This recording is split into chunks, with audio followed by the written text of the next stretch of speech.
Welcome to the March 12th meeting of the Planning Board. We're going to start off today with other business. We have Hilltop Estates in front of us. We have a representative. Please use the podium.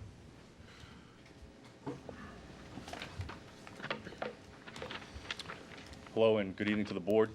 My name is Daniel Ouellette. I'm here on behalf of Albert Ellis and Hilltop Estates at Overlook Drive and Hilltop Road in Danvers. We are requesting an extension of the completion date for incomplete site improvements at the subdivision. The remaining bond amount is $45,000, and I fully expect all improvements to be finished on or before September the 1st, 2019. Has everyone had a chance to read the notification on this? Is there any question from the board? We'll start with Peg. Now, this is the part of the road that goes down further. You go up the hill and past the retaining wall and straight? Yes, ma'am. Okay, good. No others. Jim, anything to add? I'm all set. John? No, all set, thank you. Charles? No. Nathaniel? No questions. So I'm looking for a continuance. I have nothing to add to it. I'm looking for a continuance for the completion date. So moved. Second? We don't need to read that. If you don't want to, Okay. it doesn't really matter. We have a motion and a and a second. All those in favor? Aye. Opposed? Good luck. Hope you to very see much. it finished soon. Yeah, likewise. Thank you. Next, we have continued hearings. We have 25 Pope's Lane in front of us. You can have that. They are We're asking continuing for without continuing. discussion. Yeah. Right. Move the We action have to- into. yes. Yeah. They have asked for a continuance, and we have an action date movement to the 26th for the continuance and an action date of 29th of this month. Do I have a motion? I move that we continue this without discussion to March 26th with an extension of the action date to March 29th. I have a motion. Do I have a second? Second. All those in favor? Aye. Opposed? Next, we have Beaver Brook Woods. Recuse myself, Mr. Chairman. Yes. Mr. Sears is recusing himself. We have, this is a continuance of a special permit, so Nathaniel will have voting power in this. Okay.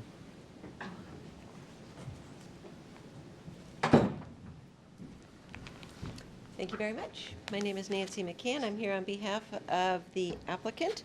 With me tonight is the applicant, John Colantoni. Also with me is Scott Cameron, the project engineer, and Heather Monica, the traffic consultant, is also with us tonight. I'm going to do a brief recap for you because the last time we met was January 8th.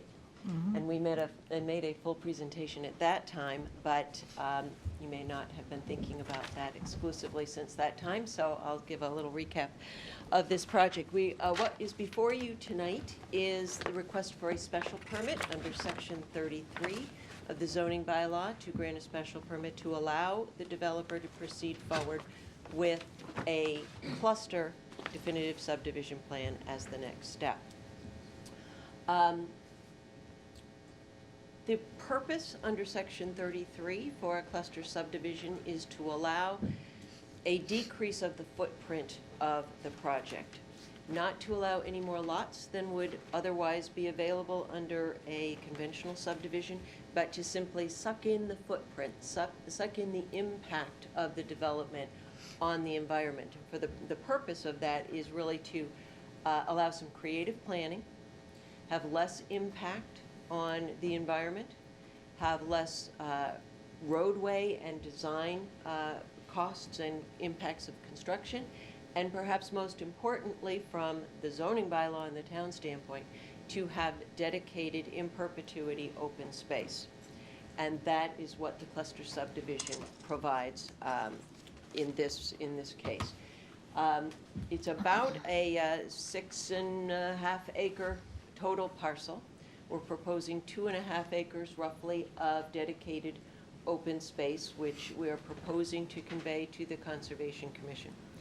That open space, shown in the dark green color on this plan, happens to be contiguous to the proposed continuation of the rail trail. It's also contiguous to other open space. So it's not only an open space parcel that meets the requirements for an open space parcel under Section 33, it's also a good quality and a valuable open space parcel, as you saw from the letter of recommendation from the Open Space and Rec Committee, given that it joins parcels, it joins existing open space parcels, that gives it greater value than just an isolated open space area.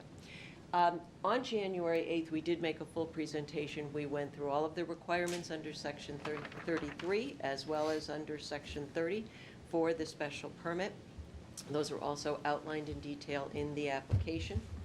And we did demonstrate that we met all of the requirements for the cluster special permit as well as the general special permit, as well as the specific requirements under Section 33 for the open space itself.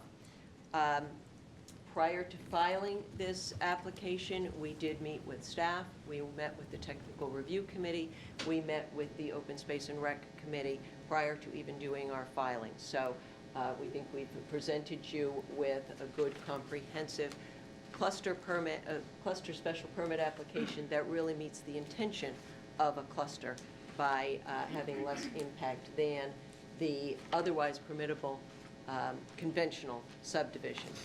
Both plans have 8 lots, none more than the other, but the cluster has 8 lots, slightly smaller lots as permitted under the bylaw, and then a preservation of open space. We did have a site view that most of you attended. A couple of hours we spent out on the site on January 19th, and we received department comments.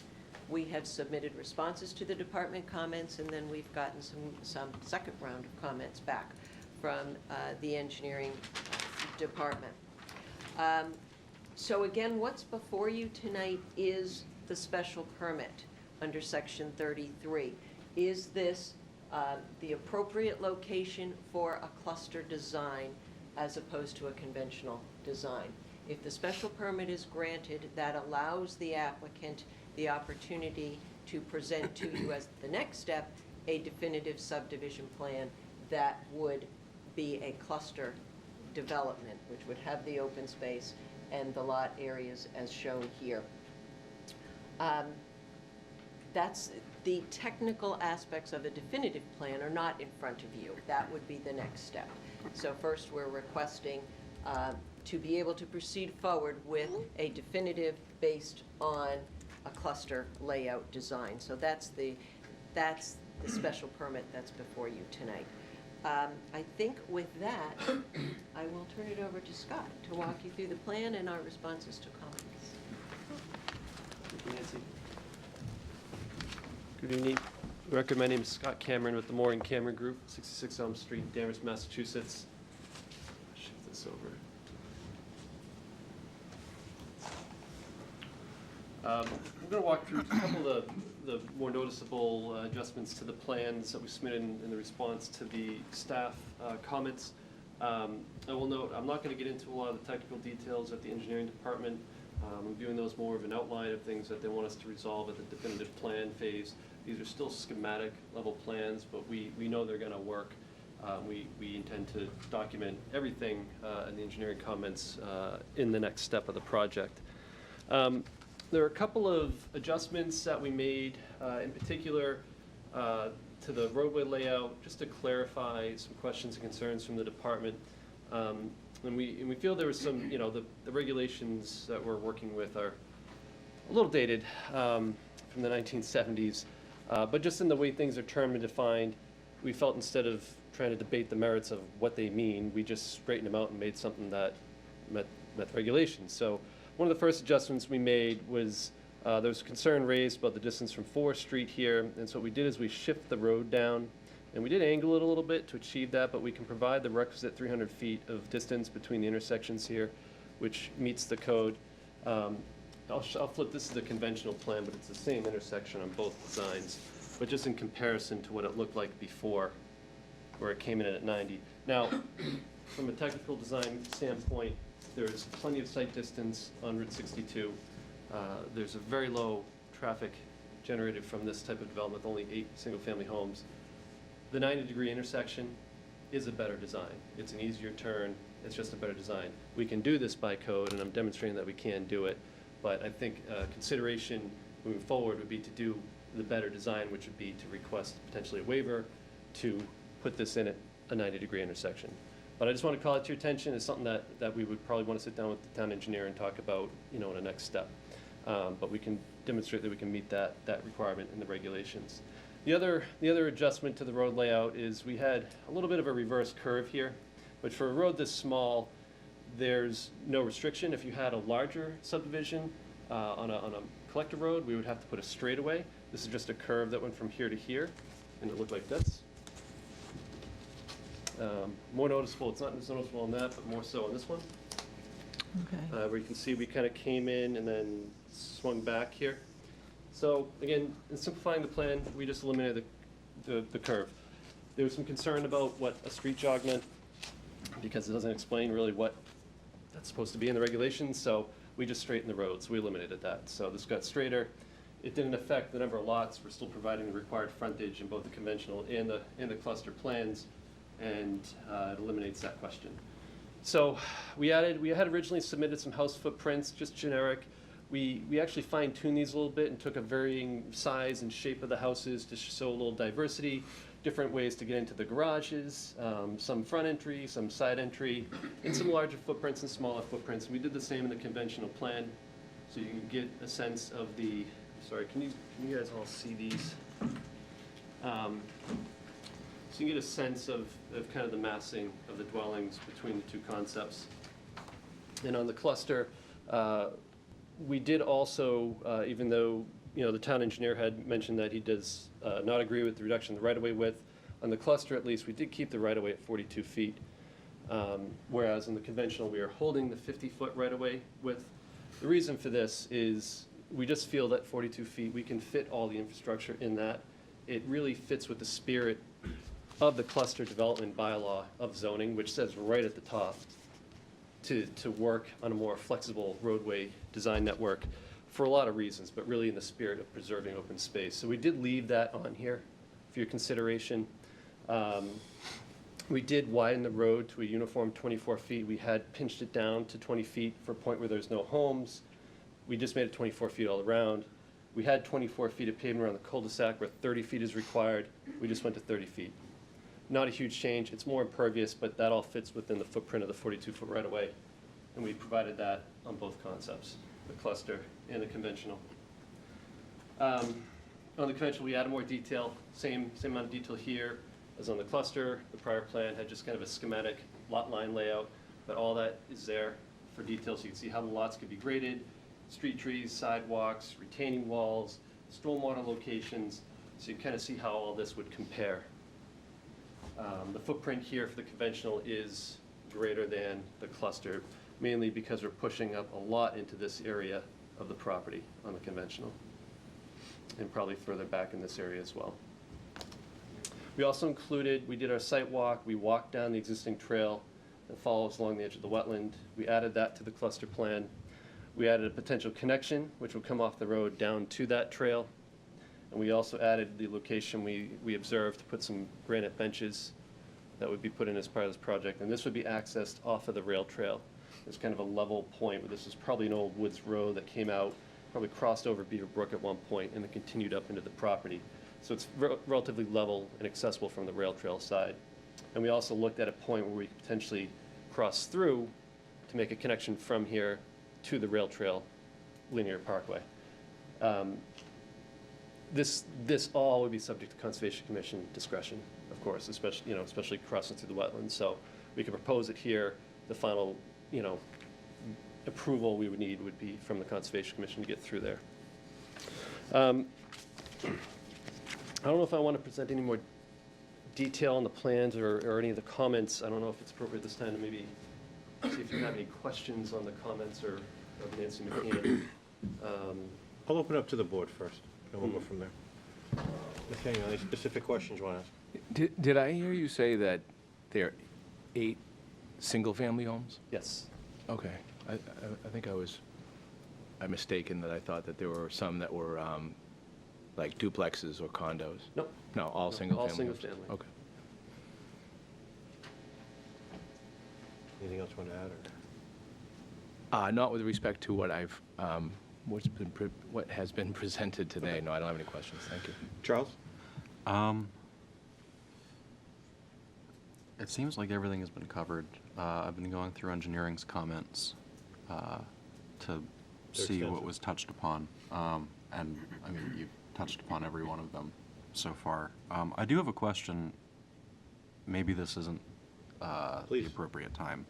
But I see that engineering objected to the request to reduce the width of the layout from 50 feet to 42 feet for the right-of-way, given that they will not set a precedent of accepting a public roadway with an inadequate right-of-way width. And I'm just curious as to what constitutes an adequate right-of-way width, or what the basis of an adequate right-of-way width is, assuming that it's 50 feet. I think I'm going to pass that one on to staff. Sure. Because that's more in policy of the town. Yeah, I mean, in this instance, the adequacy is 50 feet per the regulations that was set whenever that book was drafted. I think we had talked about this a little bit before for public safety reasons, but also for maintenance of the roadway, particularly in this instance, if there's going to be a retaining wall in or within the right-of-way, if they have to work on that, there needs to be adequate room between the paved area and the actual right-of-way, or completely within the right-of-way, depending on how the staging goes. But I think Scott's confident in that the layout that he's provided accounts for that. But again, it really comes down to whether it's a public way or if it ends up being a private way. If it's a public way, engineering wants the 50 feet. Does that answer your question? Does, yeah. Okay. John? No, most of mine were, there were a lot of comments from engineering, you know, paragraph 8, 9, and 10. So Scott, did you address all of them in your presentation, 8, 9, and 10? Yeah, so the majority of those comments, they're because we didn't do a fully engineered Okay. plan yet. All of that information, and I appreciate the town engineer's time to put that all together, because we will respond to each and every single one of those in the submittal for the definitive plan. Okay. But we're just not at a point where, you know, because we don't know which direction we're going in yet until we get through this first process with you, where we're gonna fully engineer both of these plans, you know, to say, well, go this way. Because there's a lot of, you know, there's a lot of time, there's a lot of expenses, a lot of effort, you know. We'd rather have direction before Okay. we. So that's where I was coming from. I think Okay. everyone has mentioned engineering. Peg? I have first of all, I have a question on the lots, number one. And you're confident, because you haven't really fully designed, you're confident that in a definitive subdivision, you would have 8 house lots, you would be able to put those in?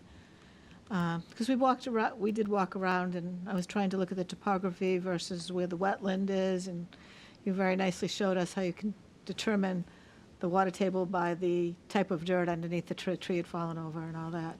So are you confident, because the cluster zone lots are predicated on the size of the definitive subdivision lot. So you're confident that you could have a definitive subdivision with 8 house lots in there? Absolutely, Okay, no question. okay. Secondly, I'm a little concerned about the retaining wall and the height of the retaining wall and the length of the retaining wall. You know that it's going to have to be fenced if it's over 4 feet high. And, you know, it's in a development where there probably will be children. So I'm a little bit concerned about that. And is that affected by the roadway in any way, the widening of the roadway or the change in the jog of the roadway, or is it So- still? I know at the site walk, I thought I overheard that you might be driving to take a look at Whipple Hill on your way out. Yeah, I didn't get a nearby. chance though, unfortunately. It would be, actually, it would be a smaller retaining wall than what was done over there. Okay, So per Mass State Building Code, if we have a wall over 10 feet, over 4 feet really, we need It's- to put a fence on that. Yes. If it's over, you know, going up to 10 feet, we need to have a structural engineer design that wall. Mm-hmm. I have full confidence because we've done this so many times, over and over again, with much larger walls. Not only can we do this with gravity walls, so just the weight of the concrete blocks themselves. You don't need deep foundations for it. You don't need, you know, a poured concrete type of wall. They go together very efficiently. They're very durable. They're very easy to maintain. And on top of that, there would be a guardrail. You know, again, this is along the roadway, so there would be a guardrail for vehicular protection along that, which, you know, you can see at Whipple Hill. And then there would be a 4-foot rail for pedestrians, so that fence protection would be there. That meets Mass Building Code. How long is the portion over, say, 4 feet? For the most part, it's all over 4 feet, because it would drop off quickly here, going from 0 to about 8 feet here. Then you're gonna run about an average of 8 feet all the way down, and then it would dive down here. So it's gonna be about 8 feet. This section of road would be very flat. It's actually gonna go up and down a little bit here. And the reason why we have that need for the wall is because the alternative is we would have to put in a pump station for the 8 homes. And when we initially met with engineering way back this last summer, we did a review committee meeting. Mr. King expressed a strong desire to avoid a pump. So he said, whatever you can do to get it to work by gravity, do it. And so what we did is we made a design that we can get the sewer out by gravity out to Route 62. Now, you would need the retaining wall in the definitive subdivision also. Yes. I see that on the plan there. Okay. Conventional, you mean? Conventional, Yeah, yeah. either conventional option we would need it, but either subdivision option plan. we can achieve a gravity connection with the sewer. Okay. You mentioned size of houses. This is one of my bugaboos with cluster zone. What are you looking at for size of houses in the cluster zone? I think in either scenario, there'd be the same size houses. As in the conventional? Yeah. Which Yep. would be what? Anywhere from 3 to 5 bedrooms in footprint size, 2,400 to 3,500 square feet as far as the size of the homes. And it's really, at least in this one, we're anticipating each one will be more of a custom build. So there'd be some diversity. to So the- there wouldn't the be site. smaller houses in the cluster? No, not necessarily. There'd be smaller lots. And The smaller lots, so a bigger smaller house, bigger footprint. Okay. Well, they still have to meet the setbacks, though, still. Yeah, they have to be, yeah, I mean, I know, setbacks. And you yeah. can see the massing and the spacing too. It's not too much different. We're saving a lot of the land here and pulling this in and pulling that in. So I think it was really, it stood out, there's a little more spacing here around the cul-de-sac, but for the most part, they're generally the same footprint. But you have, on the cluster, you have that green line, which I would like to have seen a little bigger, behind the houses. And how big is that? That's the buffer, I'm Yeah, assuming. the dark green would be the open space, and we did pull all this in, actually. But on this also on the other revision. side, between the houses, existing houses, Mhm. you have more, you'd have a buffer there. Yep, And, between 20, about 30 feet and 80 feet here. okay, and then further down, well, those people are all It part does of get the, narrow, but there's no, we walked through here, actually. This is wooded coming through here. So this is the closest point, but this line we set because it saves the trees. So we were kind of looking at where the trees are and measuring off that stone wall. That's how we set that, so we preserve the mature trees that are in this stretch. And then it kind of turned into a little thicket of scrub, smaller trees as you went further this way. what about the existing homes on Maple? Is there a buffer, you have that buffer there? Am I looking at a little buffer between the existing, the green strip? Yeah, there's a small green strip. We didn't feel that one was necessarily needed, and I'm not going to speak for the owners that abut that. Part of their lots are part of this subdivision, but we are required to include that per the statute, although I think in my initial presentation I indicated it would be much more preferable to take that land and put it here and here, make it contiguous. I think you were talking about that on the site walk. Yeah, and the grade drops off considerably too here. it If you does. notice, you really, there's a good natural divide here, so you can't see through here from the street. The roof line of this house would be about the height of the land right here because it goes up. So it's kind of set down in a little bowl, and everything is down below these lots. You're going up high and then coming back down. Okay. I think that's it for me, but I think I saw our staff person. Did you have something you wanted? Oh, no, I was just going to ask if you could point out the stone wall when you were talking about the Oh. other side, just to help you Yep. Oh, figure out okay. where you were. It Oh, runs all right. along, Remember along the the Yes, sideline yeah. here. I think Okay. we walked right, I think we came up through the sidewalk and we came right down through here. We Yeah. walked right along that wall. Yes. Pretty much on the wall, Yeah. And it's Okay. part of the property itself. It's part of the site. The fieldstone wall marks the boundary. Okay. So it's actually common ownership between each abutter on that boundary. That's how kind of the And the law of plan is to stone leave it walls. untouched. Yeah, you wouldn't be able to touch that without permission Yeah. from an abutter. I know that there's been things in the state about the stone walls, the fixed stone walls in the past. that they want to try and keep as many as they can. All set, Peg? I think so at this time. Again, I saw the engineering comments, but I do know that you've been saying that that would come into technical. But I am concerned to make sure that what we're voting on for a cluster is more beneficial to also the area than a conventional subdivision. So that's it for now, Bill. Okay. Thank you. Overall, I've said that I do prefer the cluster subdivision over the conventional when given the choice between the two. Most of the comments that I saw, I agree with the rest of the board. They were extensive through the engineer. Obviously, that's something we would end up taking care of as we went through the site plan itself. The one thing that did stand out to me was the notation from the conservation agent. They made it sound like there was an issue whether it was either plan in terms of, I think it was the road work as it goes through within the 100-foot buffer zone. I don't know if it's too early to talk about it because Conservation Commission needs to look at this on their own, but that was the one thing that concerned me more than anything else. Even though the improvement of the cluster subdivision with the extra land, I don't know if that's a good trade-off for the conservation, in Conservation Commission's mind. I don't really have a question for you. That's just a statement of where you guys are going after this. I'm sure you're well aware of it. This is more for staff and procedural. Does Conservation Commission take into account whether or not we even discuss it when it comes to conservation land, when we approve these things? Are they using, Whether like, this board discusses? yes, because we get notes from ZBA Yep. on the few times, because conservation tends to meet after us in the process. Yeah. But ZBA tends to meet before us. So anybody who comes in front of ZBA, we tend to get their notes, and we rely heavily on what they talk about because of those notations. And I was curious about what conservation uses. Yeah, I think certainly if this plan is successful, meaning the special permit, and it does go to the Conservation Commission in this configuration, they will certainly look at that, whatever the decision may say, and probably the minutes from these meetings. Okay. That being said, state law is pretty clear in that the silos shall never really meet sort of thing in terms of the permitting tracks.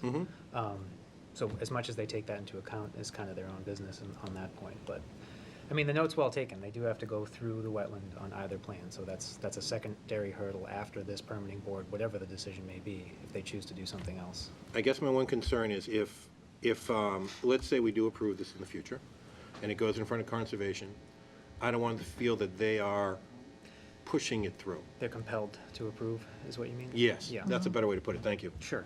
Yeah, I don't think that the commission, who has several new members, would feel that type of pressure. Okay.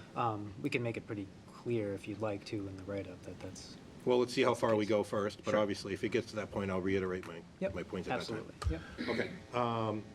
This is a public hearing. Before I throw it out to the public, does the board have anything else to comment? I just had a thought. Go ahead, Peg. It was fleeting. It's gone. I can't remember. We can I'm come back. I'm sorry. I thought about it. I was just looking at, We can come back. please, thank Okay, you. yeah. Maybe it'll hit me at 3 o'clock in the morning, though. You won't still be here. Well, we're not going to be open at that point. No, I know. So I'm going to open up to the public. Please raise your hand. I'd like you to use the microphone on the podium. Just give us your name and address.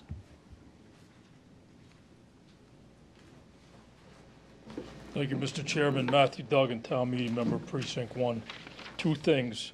First, just a kind of a follow-up question that Ms. Zelinski posed about the distinction between a regular subdevelopment and this cluster development and the impact that the wetlands would have on that.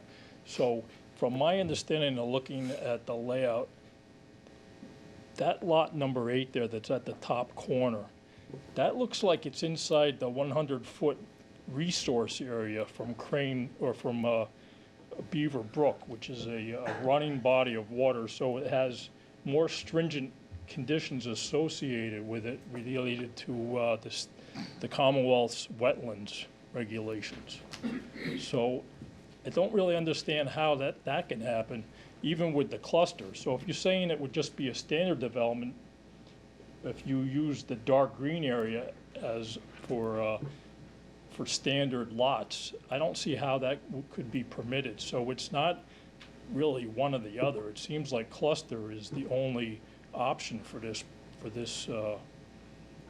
property. So I Well, could both be are, wrong. the cluster subdivision is the one that we're voting on today in terms of a special permit. Yeah, I understand that. Anything that happens after that, they would come back if they so choose, if it does not pass. So, but then they would still have, as we were talking before, other boards to go in front of that would address exactly what you're talking about. Oh, I know, but I think there's a danger by just pushing it off on Concom and having them deal with the wetlands when I think it's, it's something that you should also consider. It's part of the larger scope of what's in discussion here. Maybe you don't agree.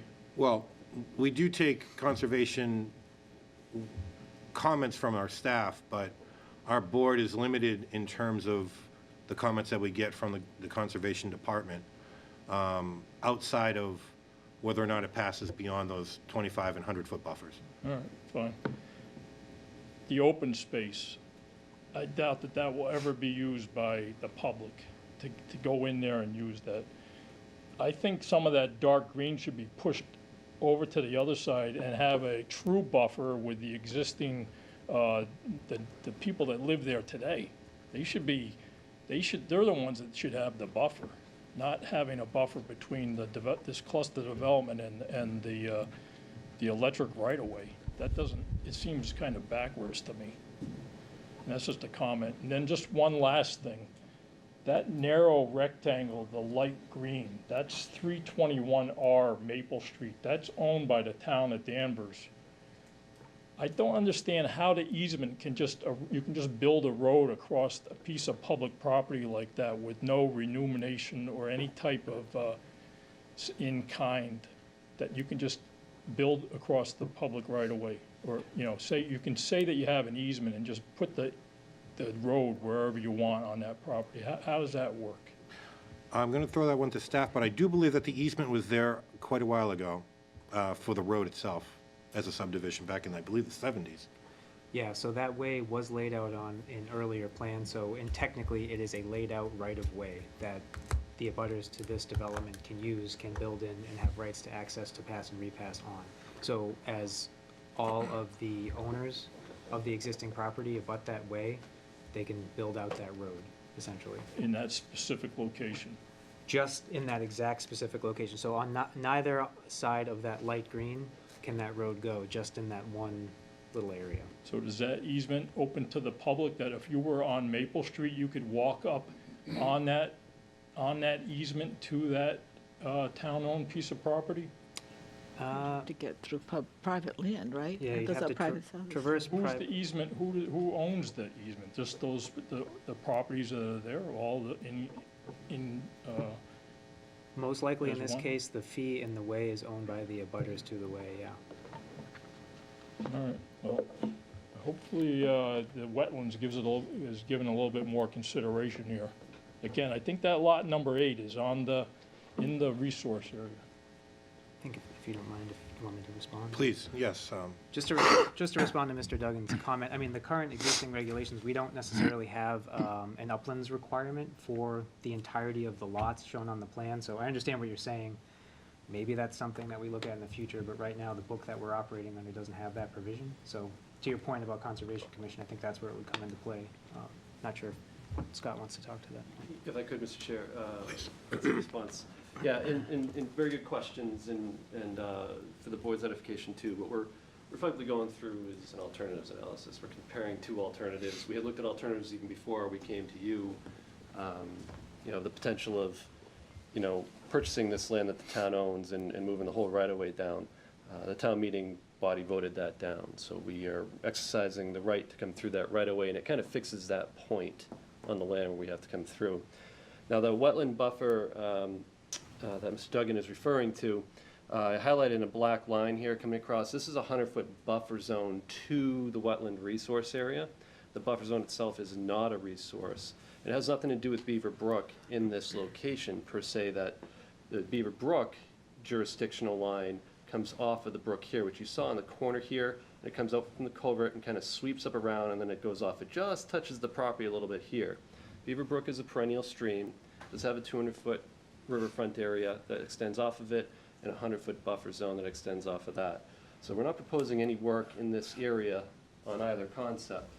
However, there would be some allowance under the riverfront, the Rivers Protection provisions of the Wetlands Protection Act to encroach within that 200-foot slightly, up to about 10% of the land. So there is some flexibility of working up in this area. We really tried to preserve a little bit more of that with the cluster. And with regards to Lot 8, in addition to permitting the road through the Conservation Commission, which would be the first stop, state statute requires us to file with every other board. Before we file with the Conservation Commission, we typically try to do this in parallel, so we're getting comments between both boards. It's going to get a little cumbersome trying to coordinate schedules, but we usually try to do it. So at the end of the day, both boards approving the same plan. And that's what we'd expect to do here.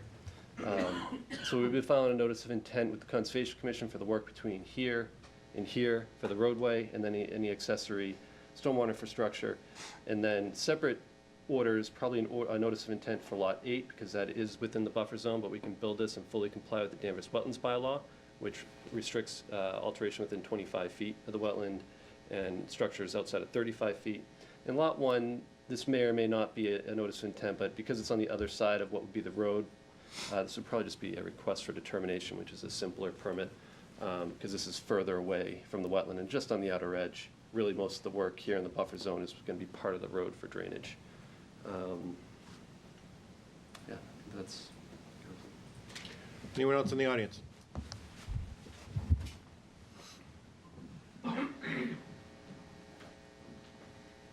My name is Richard Schaefer. I'm at 301 Maple Street.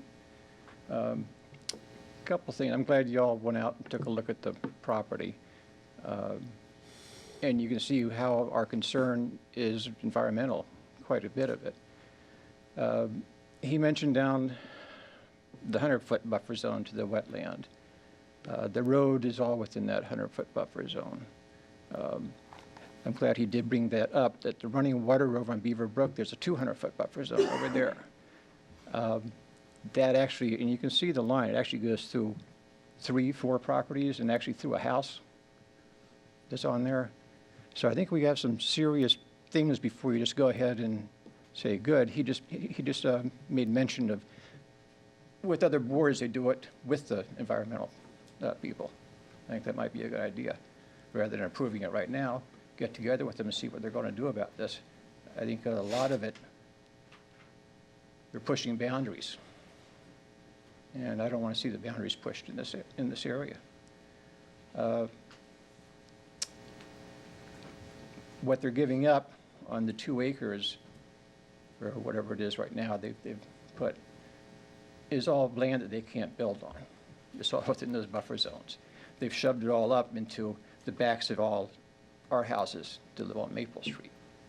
So at the back of my property, I'm looking at the end of the cul-de-sac. They conveniently took my house off the end and put some printing there.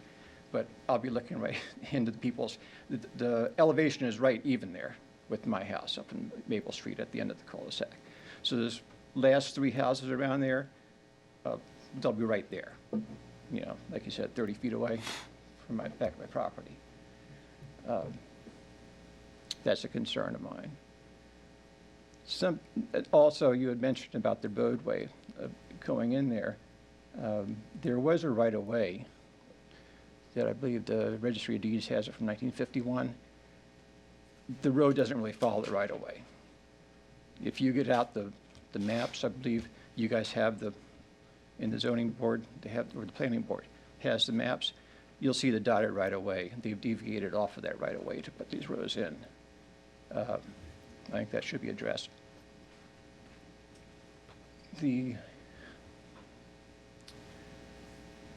Also with the roadway, they mentioned about trying to minimize the impact. They need a variance to put that road in for over 600 feet, which this road is. And that will require a pumping station if they get that from the water, to push the water up there for water supply. So they need a variance for that. Everything they're doing. I'm sorry, just to, They're I'm not pushing trying to correct boundaries. you, it would be a waiver. The waiver. It would, yeah, no, Yes. variance is different. Our board does not You're deal right. with I'm sorry. variances. I know it sounds like semantics, I just don't You're want right, people to yeah. get confused. But you understand what I'm saying, is Yes. that they're already over the requirements for the road. So they'll need to have a pumping station to get the water up there. We already have bad water supply on that street, but engineering will take care of that. The only other concern I have is, I was just double checking, when you get to section 4 of the zoning board about how the application actually goes here. I'm not privy to this, but I'm imagine the board has the agreements with all the property owners for these people to put this application forward? Because I guess according, yeah. We do have, yeah, we have okay, because authorization. according to the registry of deeds as of this afternoon, they don't own any of this property. I'm not sure exactly Yeah, what the I'm not- process is, but The existing lot lines that do run all the way to the back of the property are owned by the applicants who signed off on the application. Okay, well, it's not registered with it, with Salem Registry of Deeds yet. This plan? The title transfers. For the back lots. Yes, correct, yeah, there's no land that has been transferred yet. I don't believe, I mean, I guess the applicant can address that if. That's correct. That's as part of the application was authorization from all of the landowners whose land is involved here, and I think there's about 12 lots. Those are the long tails, remember we showed you those plans.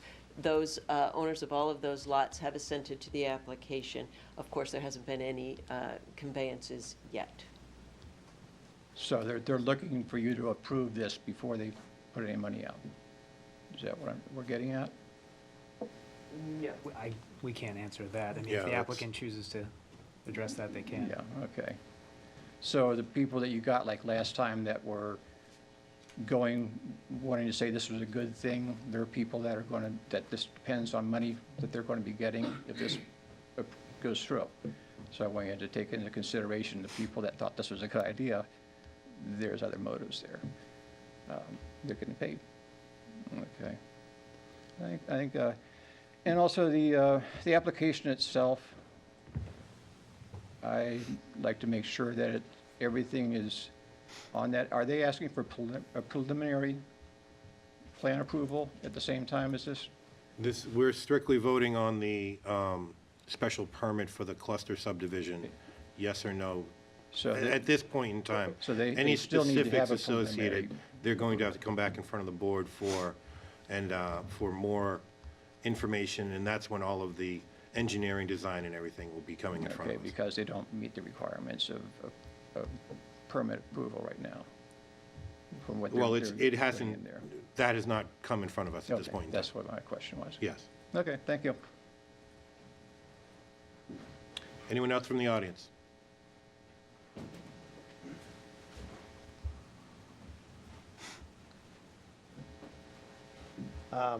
Richard Ash from 315 Maple Street.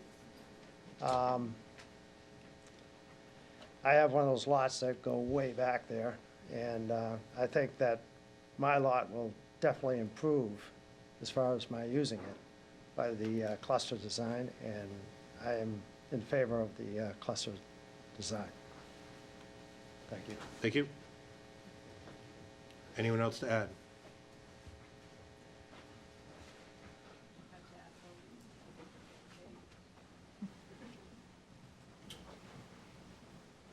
My name is Jose Velasquez, and I own the property next to, this is 317 Maple Street.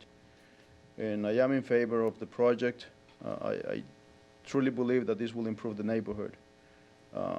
As I mentioned last time, I moved to that property back in 2005. Anybody that knew that property before and is willing to testify, I have done major improvement to it. I cleaned up tons of trash from that property, including washers, the vehicle axles, tiles, mattresses. They used to use that property, including the town property, as a dumping ground. Let the record show that I was against selling my property to Mr. Colbert. And after discussing with my wife, we decided that, you know what, this will improve the property. So anybody that claims that we have that our intent is just for money, he or she is wrong. In my heart of hearts, I do believe that this will improve the property in the town of Danvers in the long term. Thank you. Thank you. Please.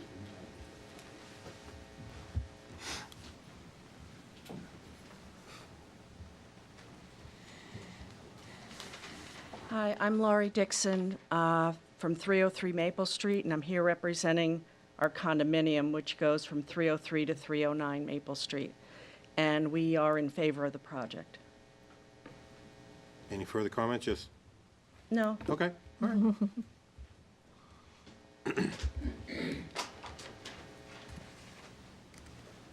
Anything else from the audience? Okay. Bill, could you show us where that where 303 Maple Street is? Is that large lot? Okay, thank you. Okay. So the public has been heard. I'll bring it back to the board at this point in time. Are there any further comments from the board? I would like to remind you, if we do vote today, it is a super majority, given that it's a special permit. Do you mind if I? Please.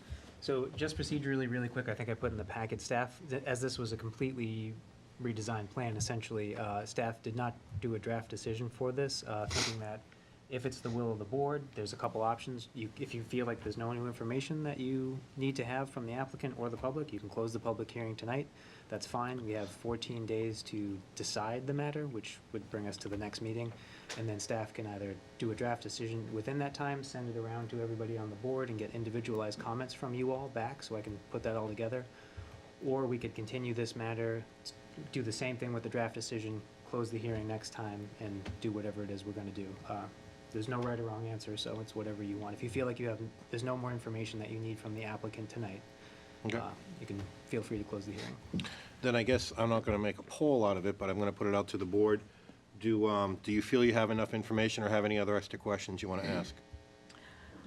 I think I've asked everything that I want to know about it. I've been out on a site walk, but I do have concerns that how extensive were the changes? It sounded like that the change was widening the roadway, and changing the 90-degree to the angle. What else, Scott, was there?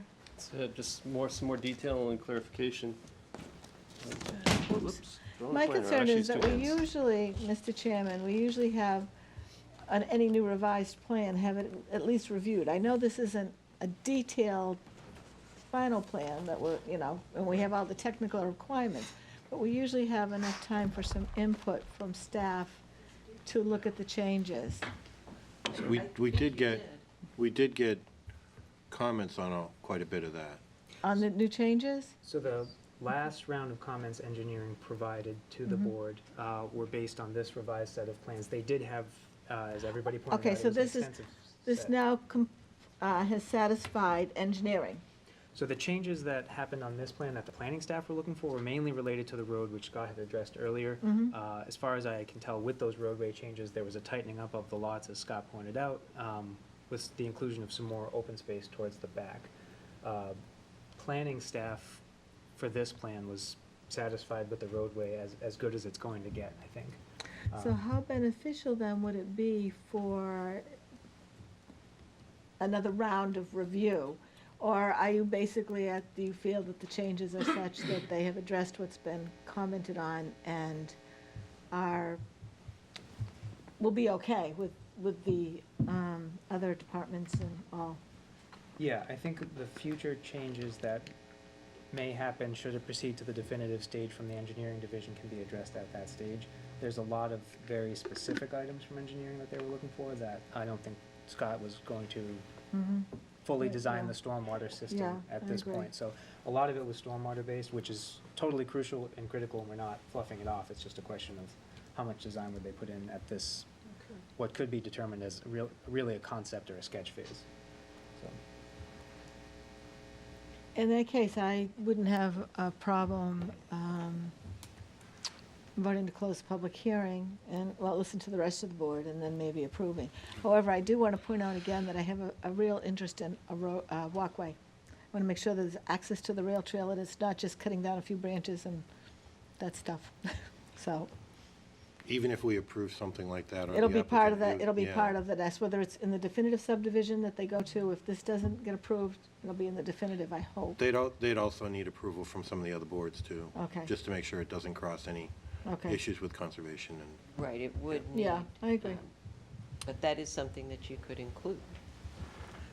But having as a access is condition in your something, yeah. decision. Okay, and that would be either way, with either, if we deny the cluster tonight, then you'll be back with a definitive subdivision, so, right? That would, But it's up it to would the be up to the applicant, applicant. but yeah. Up to the applicant, if that's what you want to go forward, okay. Just for what it's worth, as we don't have a draft decision, if there's any conditions that would need to come up tonight, I would recommend probably delaying that vote. You know, like I said, just close the public hearing if that's what you'd like to do, Right. but. And then go through the conditions? Yeah, like I said, I can type up a draft decision, send it around to everyone individually receive comments back, and then, That'd be a better route to go, so we Okay. make sure that we capture everything we want to. yeah. What we would ask, if that's what the board chooses to do for tonight, is that we at least poll the members of the board so that we know where we stand on this supermajority vote that's required, so that we kind of have a better idea, rather than if we're delayed another 2 weeks for the actual decision. We can deal with that as long as we know where we're headed. Okay, Bill, can I just add? go right ahead, Nathaniel. Thank you. I'd just like to, I think, clarify a point of issue that seems like it sometimes gets confused, and when I hear from the members of the public as to what the purpose of this particular potential vote is. And it isn't, and please correct me if I'm wrong, whether this development is to occur at all, but instead whether under the bylaws of Danvers, Section 33, whether a cluster development would be permitted as opposed to requiring or not permitting it, so therefore leaving it to a conventional development. It isn't, and I had my suspicions initially when I heard this, because I thought, well, if a cluster development is denied, does it therefore mean that a conventional development couldn't occur because the lots aren't buildable? But that's not what the engineering of this development has represented to the board. It isn't that at all. It's simply whether the purpose and conditions that are listed in Section 33 of the bylaws are met. I mean, and those can be certainly accessed by the public, but they're short, and I'd just like to recite them briefly. The purpose being that a cluster development results in permanent preservation of open space, which is of use and value to the town and which would not normally be preserved under development undertaken according to other sections of the bylaw, in other words, under a conventional development. That seems to be met based on everything that we've seen on paper and in the walkthrough. That it encourages creative site planning, which is sensitive to the natural characteristics of the land. I can't really comment to that because I think as the last member of the public spoke, that property was really kind of a mess. It's still sort of a mess out there. There is certainly still, it's not only is there remnants of dumping over the decades, but there's also, there's been no forestry done to maintain any kind of healthy growth. So there are spots that are really bare, not because anybody did anything, but just because nobody did anything, I guess, just the opposite. And so it's hard for me to comment on whether the site planning has any kind of synthesis with the natural characteristics of the land. But I didn't see anything in our walkthrough that would lead me to believe that it didn't, or that there was some kind of an ulterior motive with respect to the site planning. Again, going back to my initial suspicions when I first was presented with this plan, was, well, if the cluster plan isn't allowed, does it mean therefore that a conventional plan might result in fewer houses being able to be put in there? because of the concerns with possibly wetland buffer requirements. But that's not before us today in terms of whether a conventional plan is feasible. And correct me if I'm wrong about that. I want to make sure that that's clear with everybody in the public. We're not making a decision as to whether a conventional plan is permittable. It's only, is a cluster development permittable? I'm going to give David the mic in a second on this one, but yes, we're just voting on whether or not the special permit for the cluster subdivision can continue on to the next stage, okay? And it's only in comparison to what a conventional subdivision would be at this point in time. Okay. Is there anything procedure you want to add to that? I think that is correct in that the plan before you is the special permit. Approval or denial of the special permit doesn't foreclose other development options to the applicant. In this case, they think it's a preferential development compared to the conventional, and that's why they're here before you. In terms of the comparison with the conventional, we do have the proof plan on the other side, essentially designed to show you the number of buildable lots that could be built in any scenario. And as it's a one-for-one, there's not much comparison so long as you agree with the proof plan. And in other types of permitting, it could be a multiplier, but that's not what's happening here today. The other two purposes under Section 33 are provides economical development. I don't know. Efficient provision of public services. I don't know that it affects it either way. Minimizes road and driveway construction and paving. I think, Scott, you addressed that it would, because you're asking for a waiver to reduce the size. There's not that, it didn't appear in our walkthrough that the distance requirement, the setback requirement for the houses was that really much different than a conventional plan. So I don't know that the driveway sizes would be significantly different either way. Probably the biggest concern to me in looking at this whole plan was its effect on the abutters. And I think purpose number 4 really speaks to that, I think, the most, which is promotes aesthetics and other amenities, aesthetics being, I think, most felt by those that are going to see it every day, which are the abutters. And in hearing from the public in the January meeting that we had, in hearing, again, from Mr. Schaefer, especially today, we're not deciding whether or not this should be a development at all. It's just whether there should be a cluster development versus a potential conventional development. And, I would echo Mr. Schaefer's concerns. Personally, I'd rather see no development, just to have it all be, for nature, but I don't think I know that's not before the board today, so that's not a matter of will not be a matter of my decision-making or factor in my decision-making. But aesthetics-wise, it seems that the abutters would probably be mostly satisfied with a cluster development because of the buffer, especially over closer to Mr. Schaefer's house. Even the thinner one would allow, I guess, for something that isn't allowed with a conventional plan. Whereas, in other words, with a conventional plan, if the property owners of the new houses that are proposed own right up to the line of the existing homes on Maple Street, then there's nothing that, to my knowledge, that would prohibit them from clearing every ounce of greenery and potential privacy in terms of like trees and other greenage, if that's a word at all, plant life. So at least there's something.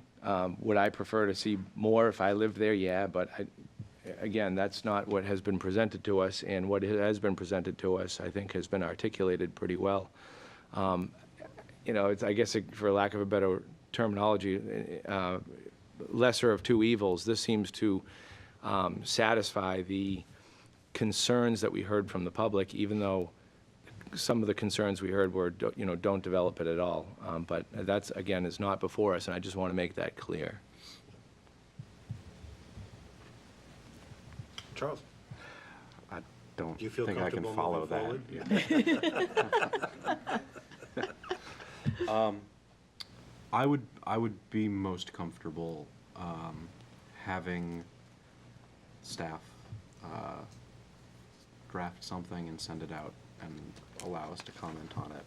Are you comfortable with a poll today? I am. Okay. I didn't ask you that, Nathaniel. You're comfortable with a poll today? Yeah, I'm fine. Okay. John?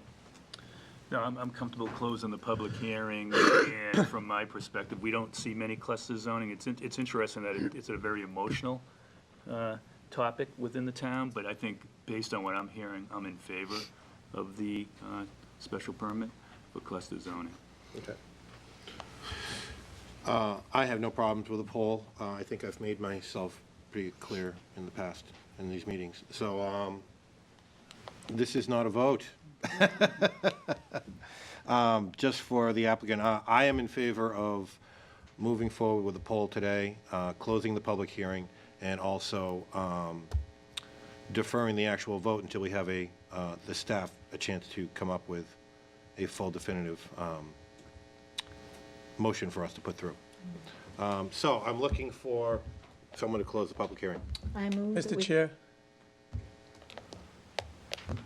I don't know, is this out of order? It's up to you. Okay. Does the board have any problems with me going back to the audience? No. thank you, John Colantoni for the record, the applicant who brings you Nancy and Scott, as you know. I just need a procedural question through the chair for Mr. Fields. Sure.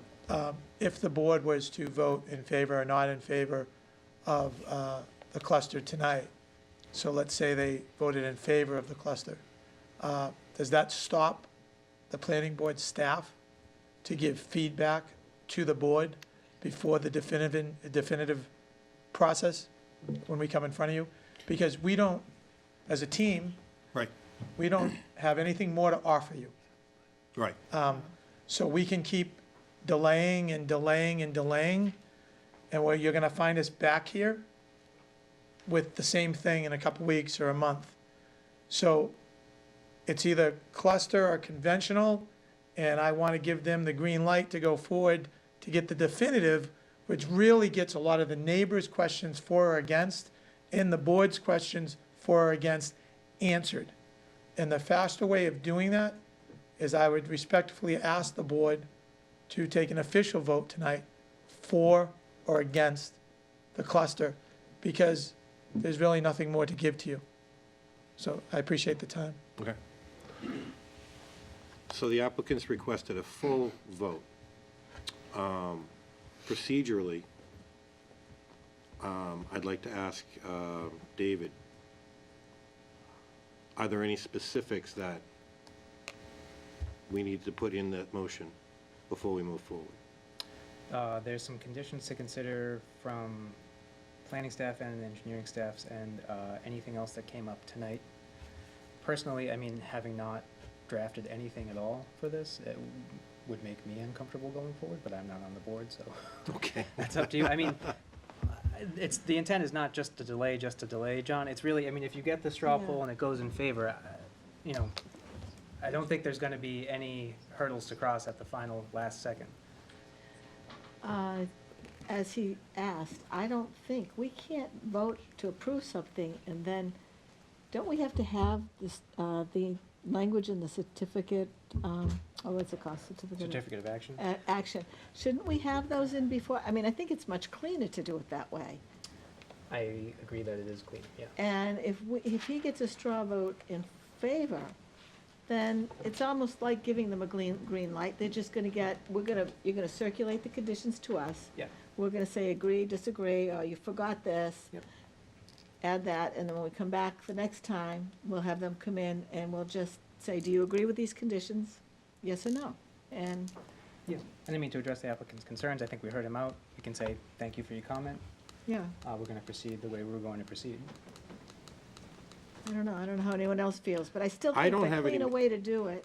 Given the fact that we're gonna have a full subdivision in front of, excuse me, not subdivision, given the fact that we're gonna have a definitive project put in front of us, I don't have any specific conditions beyond what's been addressed already at this point in time. It's really just a matter of, to me, putting down some general conditions that we have already agreed to, that boilerplate to me. maybe not exactly boilerplate. What I'm getting at is agreement with town engineer, talking about the road work more than anything else. Yeah, I mean, it would also be nice to give the draft decision to the engineering division as well, Okay, just in case. okay. I'm just looking through staff memo to see what I can see. Mr. Chair? Yes. So in the definitive, if it passed tonight as a cluster, in the definitive, this board has the right to put any conditions that they want on the approval of the definitive if they were going to approve it.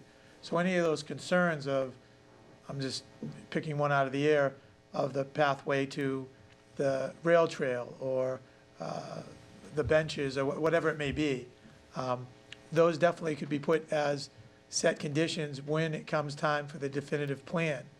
I would just like everyone's effort, my team, board's team, engineering, planning staff, to be going in the direction instead of like kind of spinning our wheels again. And I don't mean that with any disrespect, because I respect the process, and Danvers has a great process.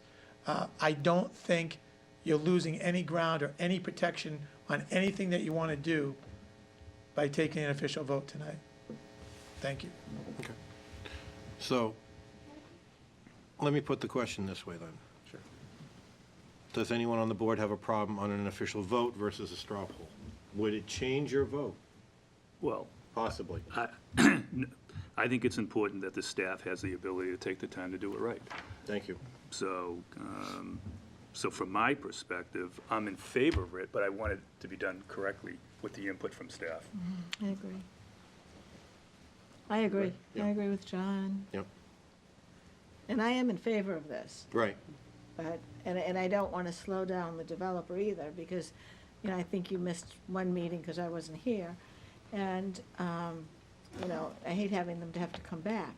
But I don't want to do anything, I don't want to set a precedent either. Right. That's the other thing.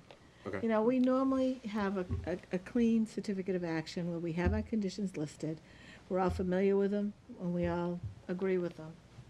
There's a lot of time and effort put into these procedures. Yes, Right. there are. So I would rather just take, it's 2 weeks, you know where we're headed. Okay. So, we still need to close the public hearing. Well, have we had the straw poll yet? Well, fine. Okay. As you're doing your straw poll, which I don't think you've done yet. No, when we you have take not. your We straw have not. poll, there is one issue that really is important to the cluster subdivision layout, and that's the reduction in the road layout width. We have requested a reduction from 50 down to 42 in the road layout. The engineering department is not in agreement with that. This board makes its own decision on waivers. So as part of the straw poll, I would like to know, are you in favor of the special permit, up or down, for the cluster?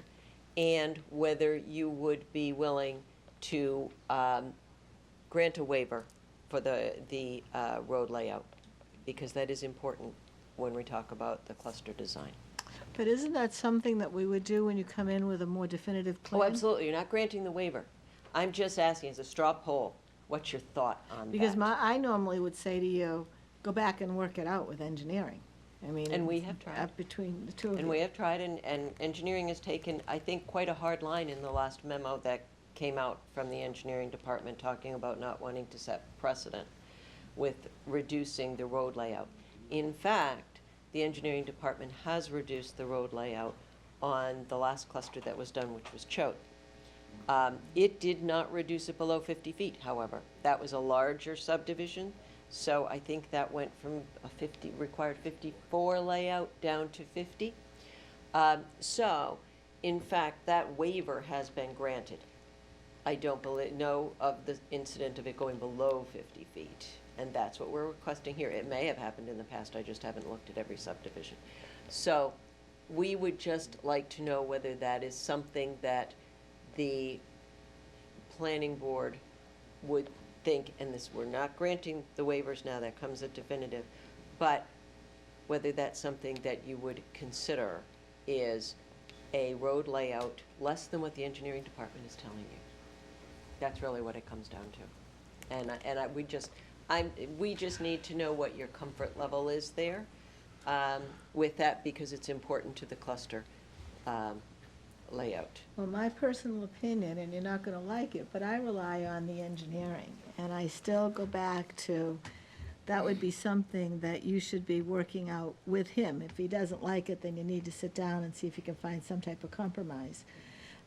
And tonight, what I would be voting on would be just for you to go ahead with the special permit. That's it. So I wouldn't want to make any decisions or override an engineering decision. I don't know how the rest of the board feels, but I would not want to do that. I would like to see you sit down and find a way to find a legitimate compromise that you both can live with. And it would probably be a waiver. It would probably be a waiver, because you don't want wider than 50 feet anyway, and that's, so, I don't know how anyone else feels, but I wouldn't want to attach anything other than, yes, we're approving this cluster. I'll throw it at you, John. I agree with Peg. I'm not comfortable going against, but I would like to get a little bit more information, maybe it's through you, David, of why the objection, right? I mean, if this is really the definitive point in the whole process, I'd like to know why they feel so strongly. Do you have an answer to that? Or do they need more time? I mean, I'm not going to speak for them. I think planning staff was in lockstep with the engineering division on this one. The right-of-way layout is just that. It's the layout of the way, similar to the way that was laid out on the subdivision way back when that they're using now. So in essence, it's the two lines on paper. It's not the pavement itself. So they're not reducing the pavement. They're not, as far as I know, not putting sidewalks in or not putting in tree lines. It's really just the layout of the way. Engineering's concern is with if it became a public way at any point, the maintenance of that. So in this particular instance, engineering has said that they're not going to recommend to town meeting that this be accepted as a public way. That's well and fine. The applicant could build a smaller road if they wanted to than that, in terms of pavement and a lesser right-of-way if that's what they wanted. I think engineering's standpoint was, that's great, but that's going to be a private way forever. Okay. And not be accepted by the town. Right, and it's certainly the applicant's intention that this would be a public way. Okay. Just, I'd like to, as also a town meeting member, I see quite a few roads come in front of town meeting to be accepted as public way on a very consistent basis, a minimum of 5 or 6 every year, it seems like. And I know that the engineering department's been trying to clean up and get rid of a lot of the private ways. So I'm not sure if these particular designs are one of the reasons why there's still a large number of roads that are not public ways, but that I can't speak for. But it does kind of go hand in hand with what town meeting sees at the same time, so, okay. Just wanted to throw that in, so. Charles?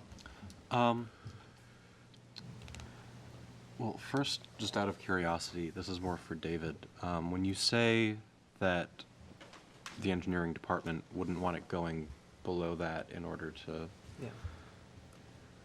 ease town maintenance should it ever become a public way, what necessarily makes it more difficult to maintain if there is less pavement than if there's more?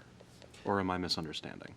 No, I don't think that you're misunderstanding. I think it's staging area, it's construction equipment, particularly if they had to maintain that wall, they would need to set up to do that.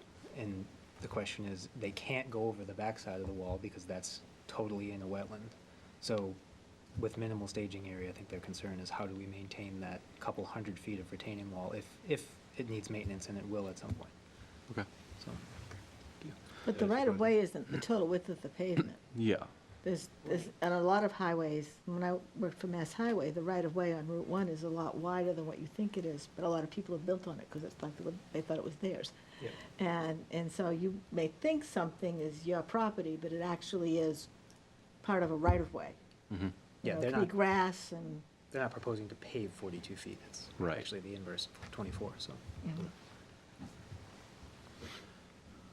Okay, so yeah, so I, echoing everyone else, essentially, I understand the applicant's desire to take an official vote tonight, and that I don't want to hold up the process, but I'm a publisher parish kind of guy with high anxiety. So I would be much, much more comfortable taking a straw vote, closing the public hearing and allowing staff to draft something Okay. and send it out so that we have something on paper. I'm more than comfortable saying that between the two, I hand over hand prefer the cluster zoning, the special permit, over the traditional. But I'd much rather the straw poll. I think I'll move over to Nathaniel. What was the question? Are you comfortable with a straw vote Yeah, today? yeah. And the applicant is curious about, do you have issues with the 50-foot right-of-way versus the 42-foot? I'm not, honestly, I'm not educated enough in the difference between the two of them in terms of their impact on the town to even comment on it. I don't know. I'd leave that to the engineering department. They're the engineers. And I have no problem with a straw vote. Okay. So I'm with most of the board on this when it comes to the engineering department. Maybe the one thing that I'm going to say that's a little bit different is I need to be convinced. I need to be convinced to go against what engineering is deciding on. And if it turns out that, as a board, we put a specific administrative design involved with it, where we say that it's going to be a private way forever, then that might be one of the ways that I would feel more comfortable about going against what the engineer department is suggesting. But as I said before, it certainly seems like they're trying to make every road a public way in this town. And they're being forced not to be able to do it in certain condo areas and things like that because of the size of the roads. But I don't have a problem with the safety associated with a 42-foot versus a 50. And we would want this to be a public way. So, Okay. thank you. That was helpful Okay. information for us to have moving forward, and then Okay. I think we just do the straw. Yeah, I'm in favor of basically what the rest of the board is. So now I'm going to try and ask again. I make a motion that we close this public hearing. Thank you. Second. All those in favor? Aye. Okay, so now, again, this is a straw vote. We're going to come back in 2 weeks after we have a draft available, and we'll make the actual full vote. Peg? I'm in favor of cluster over conventional. John? I support the cluster zoning as a permit, I mean. I support the cluster. Nathaniel? Yeah, I support the cluster too. And I would make it unanimous. That gives you an idea of where our vote is going. That helps us very much. Excellent. So, given that, I guess it's, would this be considered a continuance that we would ask for? You've closed the hearing. So we've Did closed we- the hearing, so we Did we just... vote on closing the hearing? Did I Yes, we freeze did. that again? We Oops, did. jeez, I've got to So, stop this. at this stage, we're closed, and we're just going to make our vote in 2 weeks. Okay. Okay. So, good luck. That is, at least from a public standpoint, that's the end of this particular part of the meeting. We'll be back in 2 weeks. Appreciate your And we'll time. see you in 2 Thank weeks. you very much. Yeah, thank you. Thank you. Guys. We'll give them a moment to Sure. Could we take a Move. brief break? Yeah, we could take a 2-minute break. Is there a that's chance that great. we can find a way not to have it 95 degrees in here? I'm so hot. I'm usually freezing. Notice hereby given that the Danvers Planning Board will hold a public hearing in the Toomey Hearing Room, 1 Sylvan Street, on Tuesday, March 12th, 2019, at 7 p.m., relative to a request for a special permit and major modification to an approved site plan submitted on behalf of the Happy K9 Incorporated for property at 197 Newbury Street, Assessors Map 24, Lot 21B, pursuant to Section 30 and Section 4 of the zoning bylaw. Said property is in the highway corridor. The applicant requests a special permit to allow a pet daycare and training facility on the property under Table 1 and Sections 6 and 30 of the zoning bylaw, and a major modification to site plan approval under Section 4 for the construction of a small shed-style building and enclosed fenced area associated with the pet daycare use. Copies of the application and plans are on file and available for public review in the Land Use and Community Services Department, Danvers Town Hall. Thank you very much. My name is Nancy McCann. I'm here on behalf of the applicant, Nelson Mendoza. Nelson is here this evening, and he represents the Happy K9 Pet Daycare Facility. And we are requesting a special permit and site plan modification to allow this particular use to go into the new commercial building that's been under construction and is very near completion at 197 Newbury Street, located in the highway corridor zone. The pet daycare use is allowed under Table 1 of the zoning bylaw by special permit from this board. And we've provided you with an application, and I believe that application does set forth the requirements under Section 30 of the zoning bylaw for the grant of this special permit. Nelson is a dog trainer and comes from and has a family of pet lovers and has been in the business of dog daycare facilities for over 7 years. He has had facilities in Malden and Somerville and Plastow, New Hampshire. This is a family-owned business. Not only are their dogs well-trained, they are well-trained, having done a lot of schooling and training and seminars and sessions so that they will run and have run in other locations a very safe and secure and clean pet daycare facility for dogs at 197 Newbury Street. They certainly propose to bring a high-quality daycare facility to Danvers for those of us who have dogs. The proposal is to occupy Unit B in the existing building. It's about 1,680 square feet. That is the indoor dog daycare facility. There will be some training that goes on there, but primarily this is dog daycare. And in conjunction with that, they're proposing an outdoor play area at the end of the site, which was not developed, as you recall, under the original site plan application for this site. Inside, we have a recreation area, again, some private training, and the indoor daycare. Happy Canine provides pet pickup and drop-off service. The vast majority of their clients, probably 80% of their clients, utilize that service.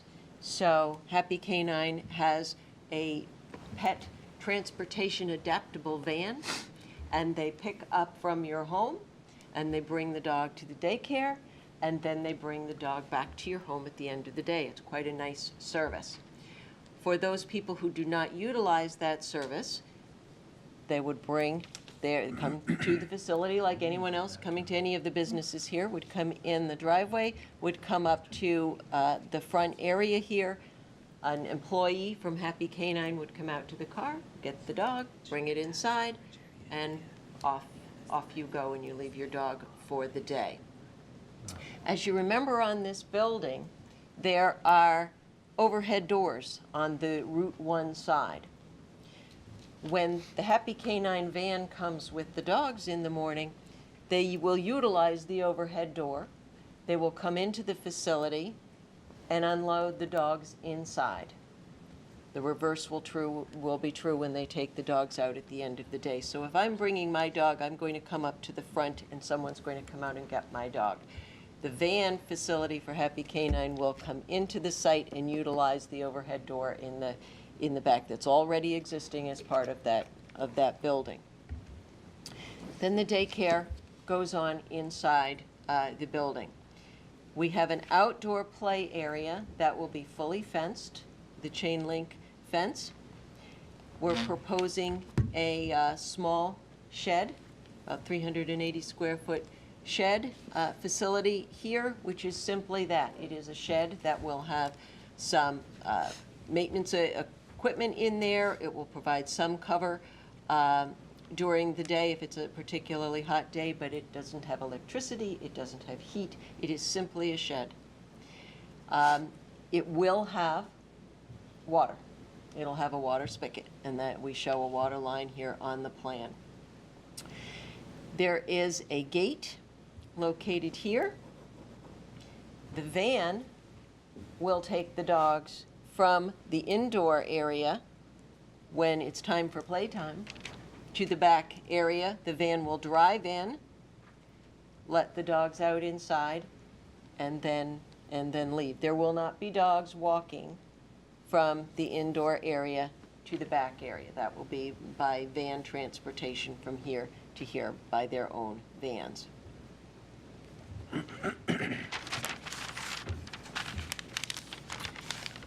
With regard to the pickup and drop-off service that the van provides, we're anticipating 2 van trips in the morning and 2 van trips in the afternoon. So it's not at all a heavy traffic generator type of use.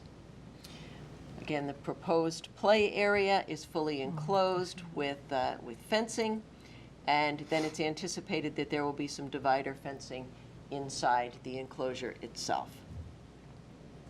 The hours of operation, Monday through Friday, 6 a.m. to 8 p.m., with some variable times on the weekends. There is no overnight boarding. This is strictly pet daycare as permitted under the bylaw. There is no overnight boarding. We're anticipating 4 full-time employees and 1 or 2 part-time employees. So again, low intensity within this commercial district certainly, and a low generator. We think and have indicated in the application that the proposal does meet all of the requirements for a special permit, specifically that municipal water and sewer systems will not become overloaded by the proposed use. The water service is simply to provide a water spigot back here for maintenance of the pea stone gravel area in the back, and to provide obviously water for the dogs. There is no dog washing that goes on here, and so very low water service use here.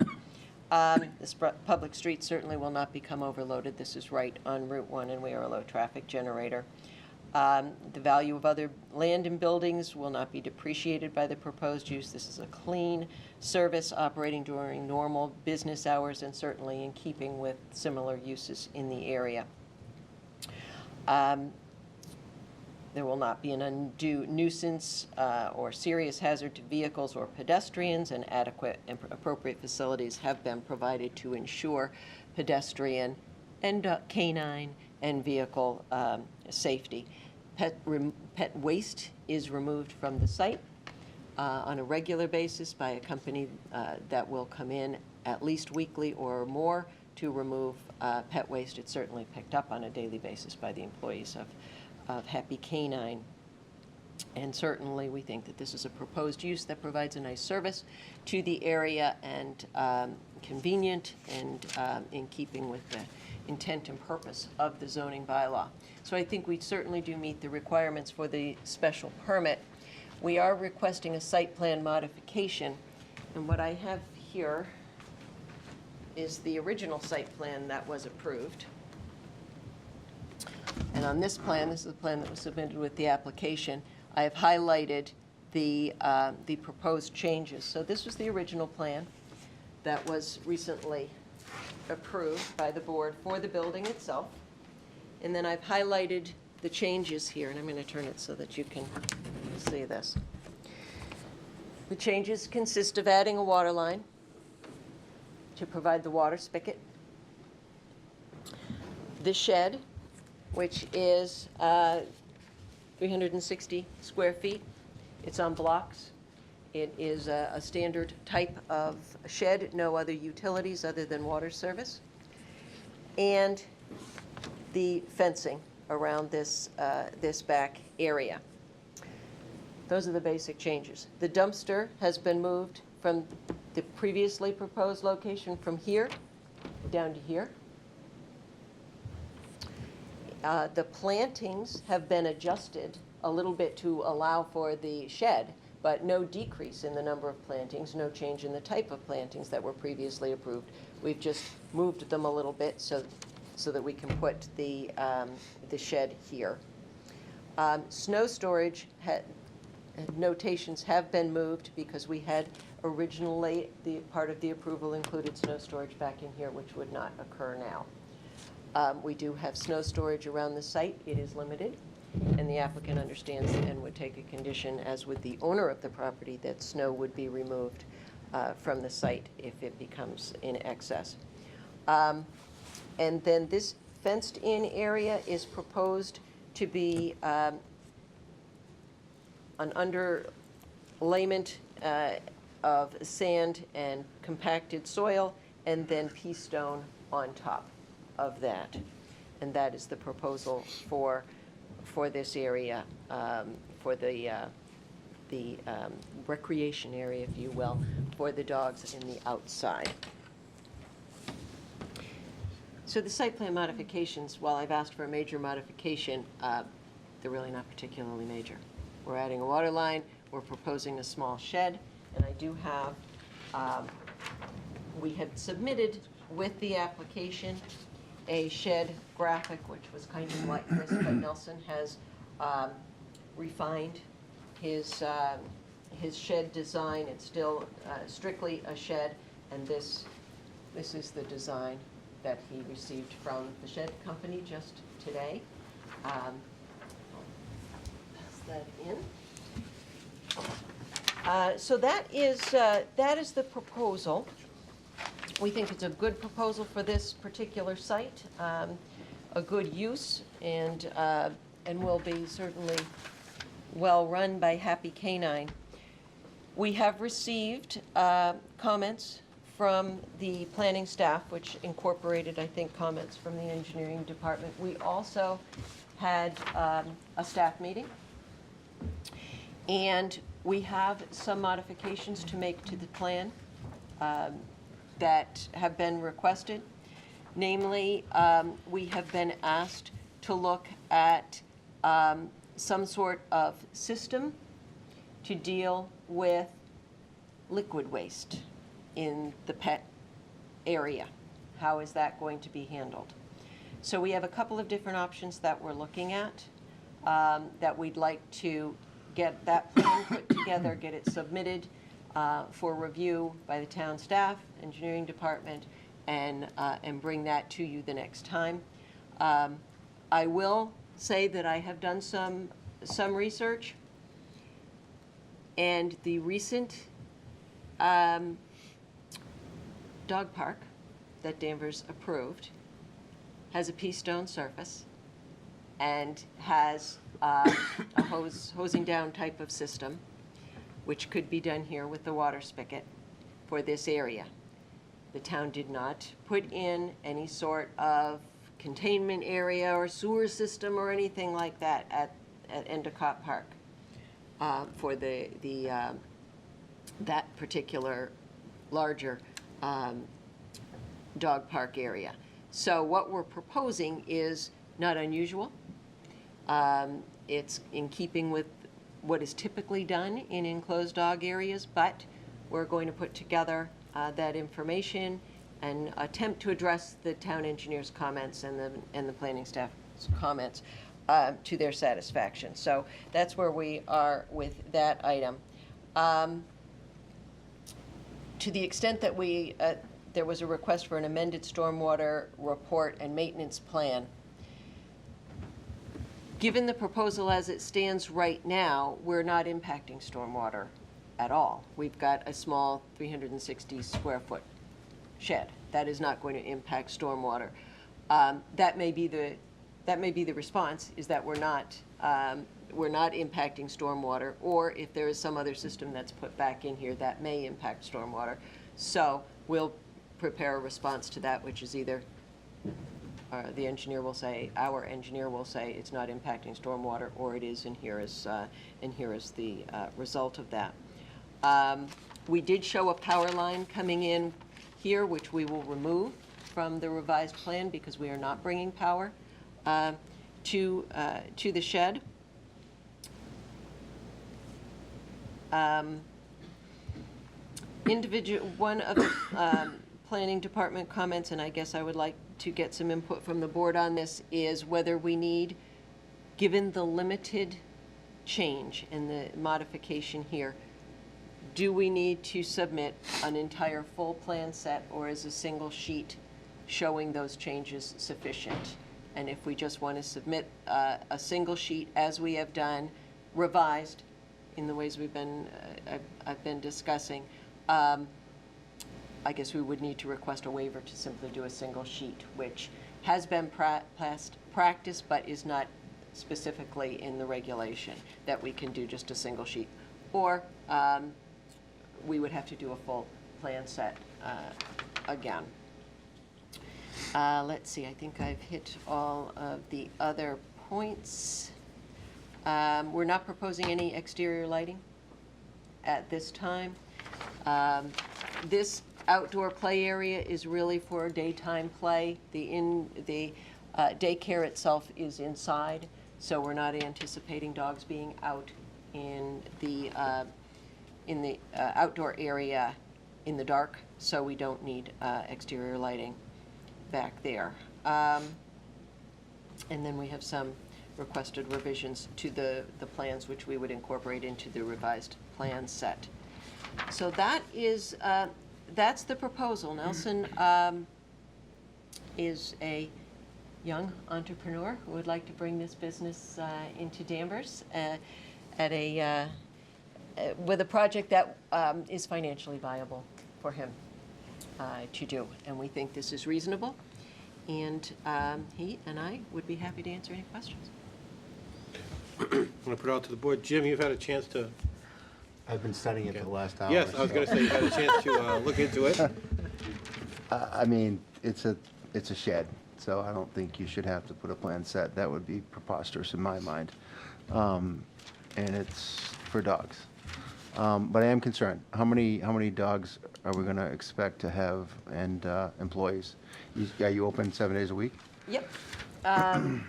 We would anticipate Monday through Friday, probably between 15 and 20, 25 dogs.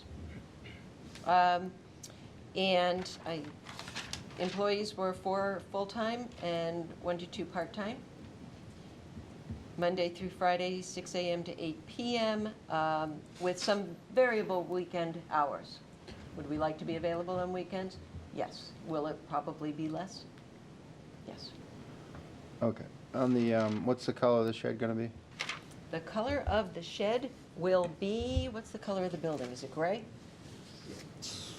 Gray? Match A gray the, shed. match the building? Yeah. Okay. Keep the same size. It's always good to ask. We don't Yeah. like to be surprised.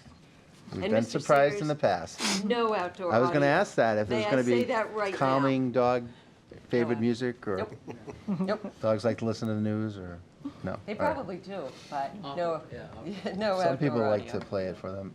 The other thing was, the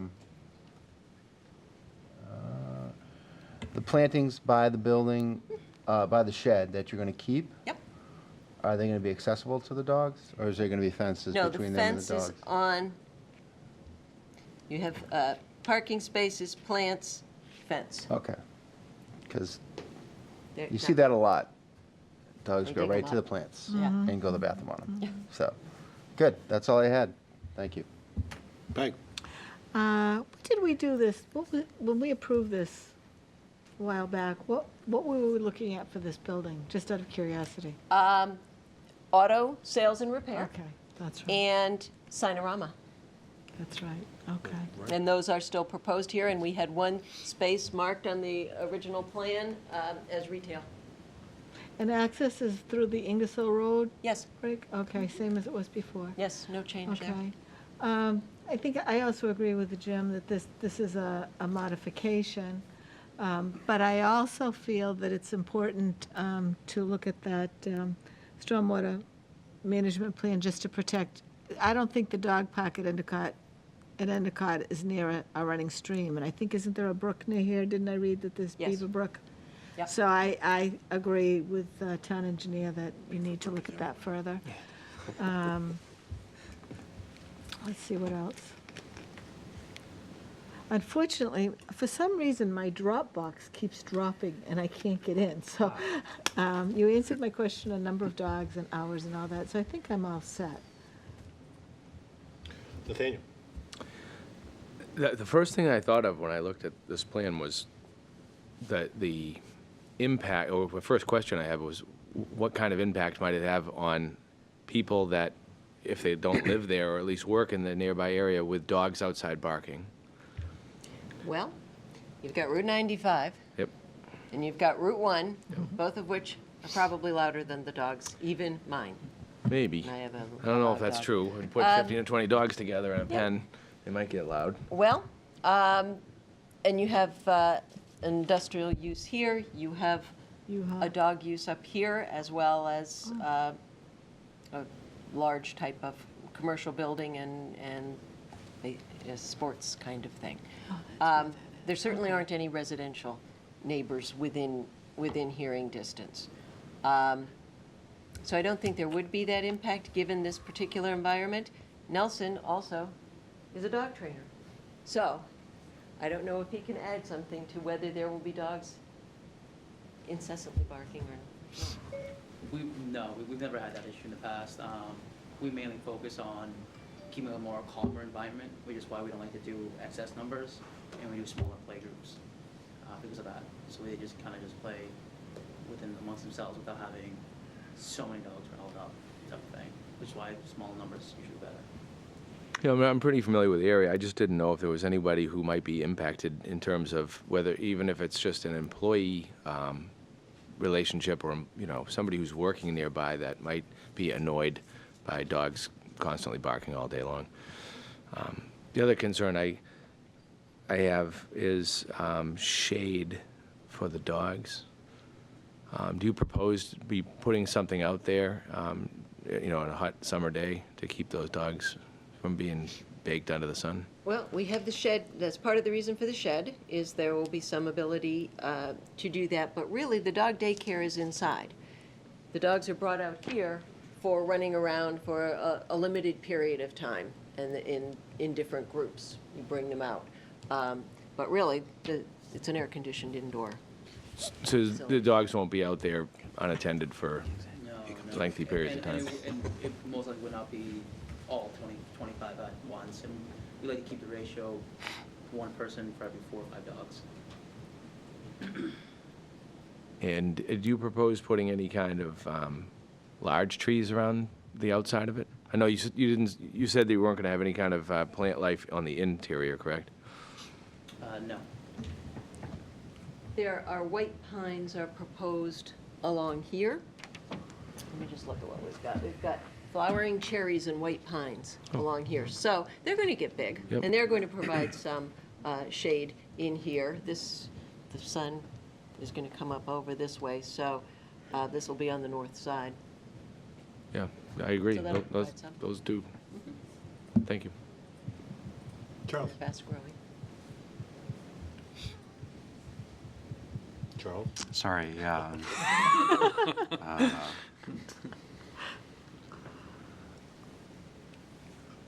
Yeah, I don't really have any questions. Just to clarify, so the dogs will be picked up in a van and brought to the building. And then in order to enter the park area, they'll be bussed from the building into the park, and then The gates get the gates closed, get closed. and then the van unloads after the gate is closed. Again, an extra security measure. No possibility that the dog is going to get out into the parking lot. So the van will come in here through the gate gets closed, unload the van. And the van doesn't leave afterwards until the dogs come back out. Does the person driving the van stay with the dog? Is there staff? Most likely, that's the in person the- who's okay. going to be watching them, yeah. Okay, so there's supervision and. Oh, yeah. Yeah, okay, cool. Yeah, no further questions? Just a couple questions about the business. So what percentage is training compared to, they just want you guys to take care of the dog during the day? Training, I would say, is closer to 65%. We're mainly there for training for the day more than anything. So the Board of Selectmen's dealing, I don't know if you know or not, with a dog that's been a problem in the neighborhood. Are you training problem dogs and bringing them into Danvers? No, our main thing is, well, we mainly deal with on and off leash obedience. That's kind of our key. People that like to hike off leash and want the reliability to call their dogs back. That's what our So you niche do this is. screening and you decide if We do an that dog. evaluation Okay. with every dog, yeah. And Before, I still do it. okay, before you take them on. Of course, yeah. So I was kind of surprised it's only 25 dogs. Yeah. Well, we do also do a lot of in-home training. That's what we're doing currently Okay. right now. Is mainly majority is just all in-home in-home training, go to their house, train the issues that they're having, you know, not calling, not coming, and sitting down and waiting for food, stuff like that. Sounds like my dog. I'm just concerned that, you know, we don't have potentially a lot of aggressive dogs coming into town, based on what the town is going through right now. So if that's not the business model, then I'm comfortable. I think it's actually good reuse. It looks like you're going to be asking for a continuance anyways, because there are some things you need to hammer out with staff on a couple other points that you have to go with. I was a little curious when you started describing the business that the driving the van back and forth, is that because of the other businesses in the building? Or is that something that you've done in the past in other businesses? Safety, for me, it's just a peace of mind when I'm Okay. driving. No, I don't think it's a bad idea by any stretch of the imagination. It's just, Yeah. I saw I mean, the it's a little distance, I'm more like, extra work, why drive but them, you know? It's a little more extra work, but I think it's just more peace of mind and. I think the other businesses around it would appreciate that also, so that they're, you know, if they have people using their facility, no one accidentally drives and suddenly a dog is in front of them as they're Right. parking a car. So, for both the dog owner and for the other people driving there, I think it's a good idea. That's all I have at this point in time, because I think it's an excellent reuse of the facility, but it is a public hearing, so I'm going to open up to the public. Please. Just make sure you give us your name and address. Absolutely. My name is Kathy Copeland. I am a volunteer trainer for the German Shepherd Resource and Rescue Center. We utilize the services of the Canine Edge, which is next door to where he intends to open. And I just have a couple quick questions. One was going on your question about what the percentage of training and bringing aggressive dogs into the area, because we also run a dog daycare, boarding facility. And his website clearly states that they deal with aggressive dogs, both human and dog-aggressive dogs. So the concern is if one of those dogs gets away from them, what are the precautions in place to prevent other dogs from getting hurt? And my follow-up question is also on his website. Mr. Mendoza identifies himself as a dog behaviorist. And according to the Animal Behavior Society, to be recognized as an animal behaviorist, you either need a master's or a doctorate degree. And I was just wondering where he received either one of those degrees to be called an animal behaviorist. I'm not sure this board really addresses any of the education associated with it. Okay, well, I don't want the business to be misrepresented, or him to be misrepresenting to you about what his abilities are in this business. Okay. Thank you, I appreciate your time. You're welcome. Anyone else from the audience?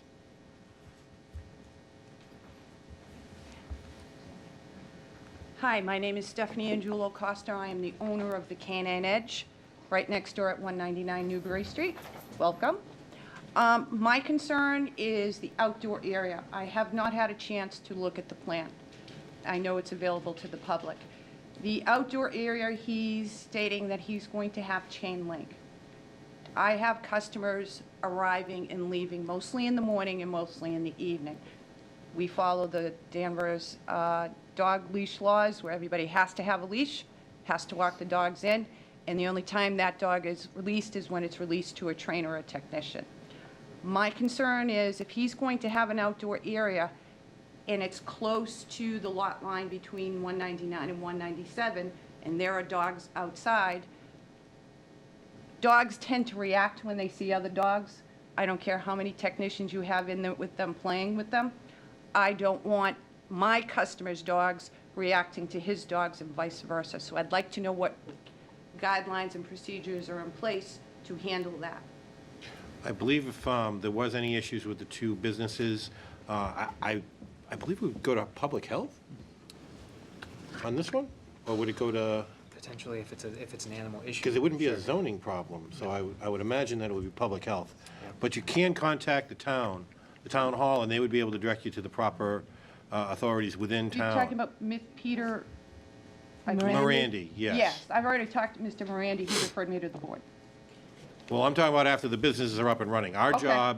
Our job at this stage is we're in the process of whether or not we're going to approve or not approve this particular plan. Okay, so When it that's goes my beyond that, yeah, when it goes beyond that, once the business is established, I'm trying to give you a recourse. If something does happen, that would be between you and the applicant. The town always hopes that two abutting neighbors, whether they're businesses or homeowners, can always try and get those ironed out on their own, but obviously, if you needed to, there are people within town that would be able to address that. I might be wrong where it's Peter Morandi, but I know if you contacted town, they would be able to help you with that. Okay. Okay? Can I just clarify, because I think it goes to your point? I said vinyl chain link fence. It is not. It is an 8-foot-high white stockade fence around the whole thing. So the dogs will not be able to see each other. There will be chain link partitions within, but the perimeter fencing all the way around is 8-foot-high stockade. That's, she just answered my second question. It's because dogs can climb chain link, as you know. Will there be safety barriers on the fencing? I don't know what you mean. At an 8-foot-high stockade, I'm not sure if there needs to be. Oh, yeah. Safety barriers such as coyote rollers. We have dogs that can climb 8-foot fences, even if it is stockade. I have a relief area with 6 foot and 8 feet, plus it goes up 2 feet for coyote rollers. Coyote rollers are those rollers where if a dog jumps the fence, because fencing has crossbars to hold the pickets together, climb up the crossbars, they hit the coyote rollers, they roll, so they can't come over. So I would think there would either be some sort of safety barrier for that, because we are sandwiched between 95 and Route 1, and we don't want road pizza, or there's got to be some sort of, I personally don't like electronic fencing, but something. Being a non-dog owner, I'm not familiar with this. So what I'm going to do is, I would like to have staff at least contact engineering and see if there is anything that the applicant needs to do beyond what his fencing proposal is at this point in time. Sure, check with the health department too. Okay, Just excellent. if they have any ideas. Yes. And Okay. obviously, it sounds like they're vigorously writing their notes down, so it sounds like something they're going to address also. And if you need any plans on coyote fencing, I have them. My third concern is the number of dogs in daycare. You know there's no licensing regulations in this business. It's kind of fly-by-night. The ASPCA guidelines are 100 square feet for every large dog and 75 square feet for every small dog. So you get 75 to 100 square feet per dog, depending on your size. Now, I think this place is 1,680 square feet. So if he has large dogs, he can go with 16. If he's got small dogs, he can go around 22. And that's fine. I follow those guidelines myself. My concern is you're driving into the daycare area with the van. Isn't that going to take away from the amount of space that you're going to be using for the dogs? I believe the van is going to be on the outside all times, so. The van is going to, The van will drive in the building, Oh, drop okay. off the dogs, and drive out Oh, again. okay. It will not be kept inside. I believe we also have, there is, in our bylaws, we have restrictions on the number of dogs, I believe. Or is that for kennels? the kennels. Kennel. That's kennels. See, non-dog owner. I don't have a clue either. There are no state laws, guidelines, or anything. I mean, everything is the honor code. I mean, you will have daycares that will pack in dogs. I'm not saying Mr. Mendoza will do that, but you know there are daycares down there that will. And it's a square footage process. And the ASPCA, and I have the guidelines with me if you'd like to read them, says about 100 square feet for large dogs, meaning German Shepherds and up, and 75 square feet for small to medium. I think that might be useful just for future use also, think for us so, to too. at least I have a copy. have on those hand. standards before you leave. Yep. Not necessarily at this moment, but we'll have you contact staff and we'll have those taken care of. But I would like to express to the applicant that I'm sure they're aware of these standards, and also that we'd like to try and adhere to what the state rules are, so.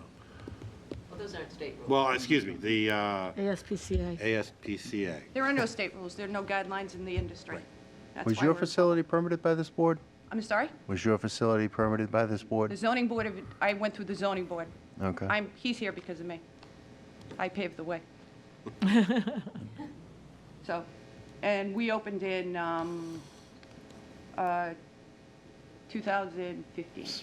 And you're in compliance with all the, Oh, yeah, I get inspected every year. by, Gene Marcotti. Yep, Gene's in the public health. okay. Oh, okay. So you'll be inspected. And we were by- actually part of the guideline changes for the health department when the dog in Western Mass died. And Channel 7 started interviewing everybody. yeah, yeah. Remember that? Yeah. So Danvers is using my sanitary guidelines. I think the only other kennel or dog daycare that I can remember was the one over, Liberty Street. Liberty Street. That's the only one I can think of in the last. There's a couple. No, I'm talking about that we permitted. Yeah, that came through Yeah. us. I can only think of the one in the last 10 years. Where laser tag used to be? North Shore Dog. Yeah. Did they come in And front then of us? there's Lucky, no, that's Peabody, but They near they Pope's may be Land- here, but we're talking about Pope's permitting in Landing. front of us. That's Liberty Street. Is that Liberty Street? Liberty Street's the one that I can think of. That did come through you. Yeah. Yeah. And the other is where laser tag used to be at the Endicott Plaza. I You don't think know whether they may not, they might have been ZBA also, so. For what it's worth, yeah, staff look, there's about 5 in town, I think one of which has come before you, which was the Liberty Yeah. Street one. Okay. Anyway, Okay. that's all I have for now. I'd like to take a look at his plans, especially the outdoor area. Since my customers come and go, we don't do pick up and drop off. Okay. I will get in touch with you. I do have your email, so I can reach Yes. out. Thanks. Okay. Thank you.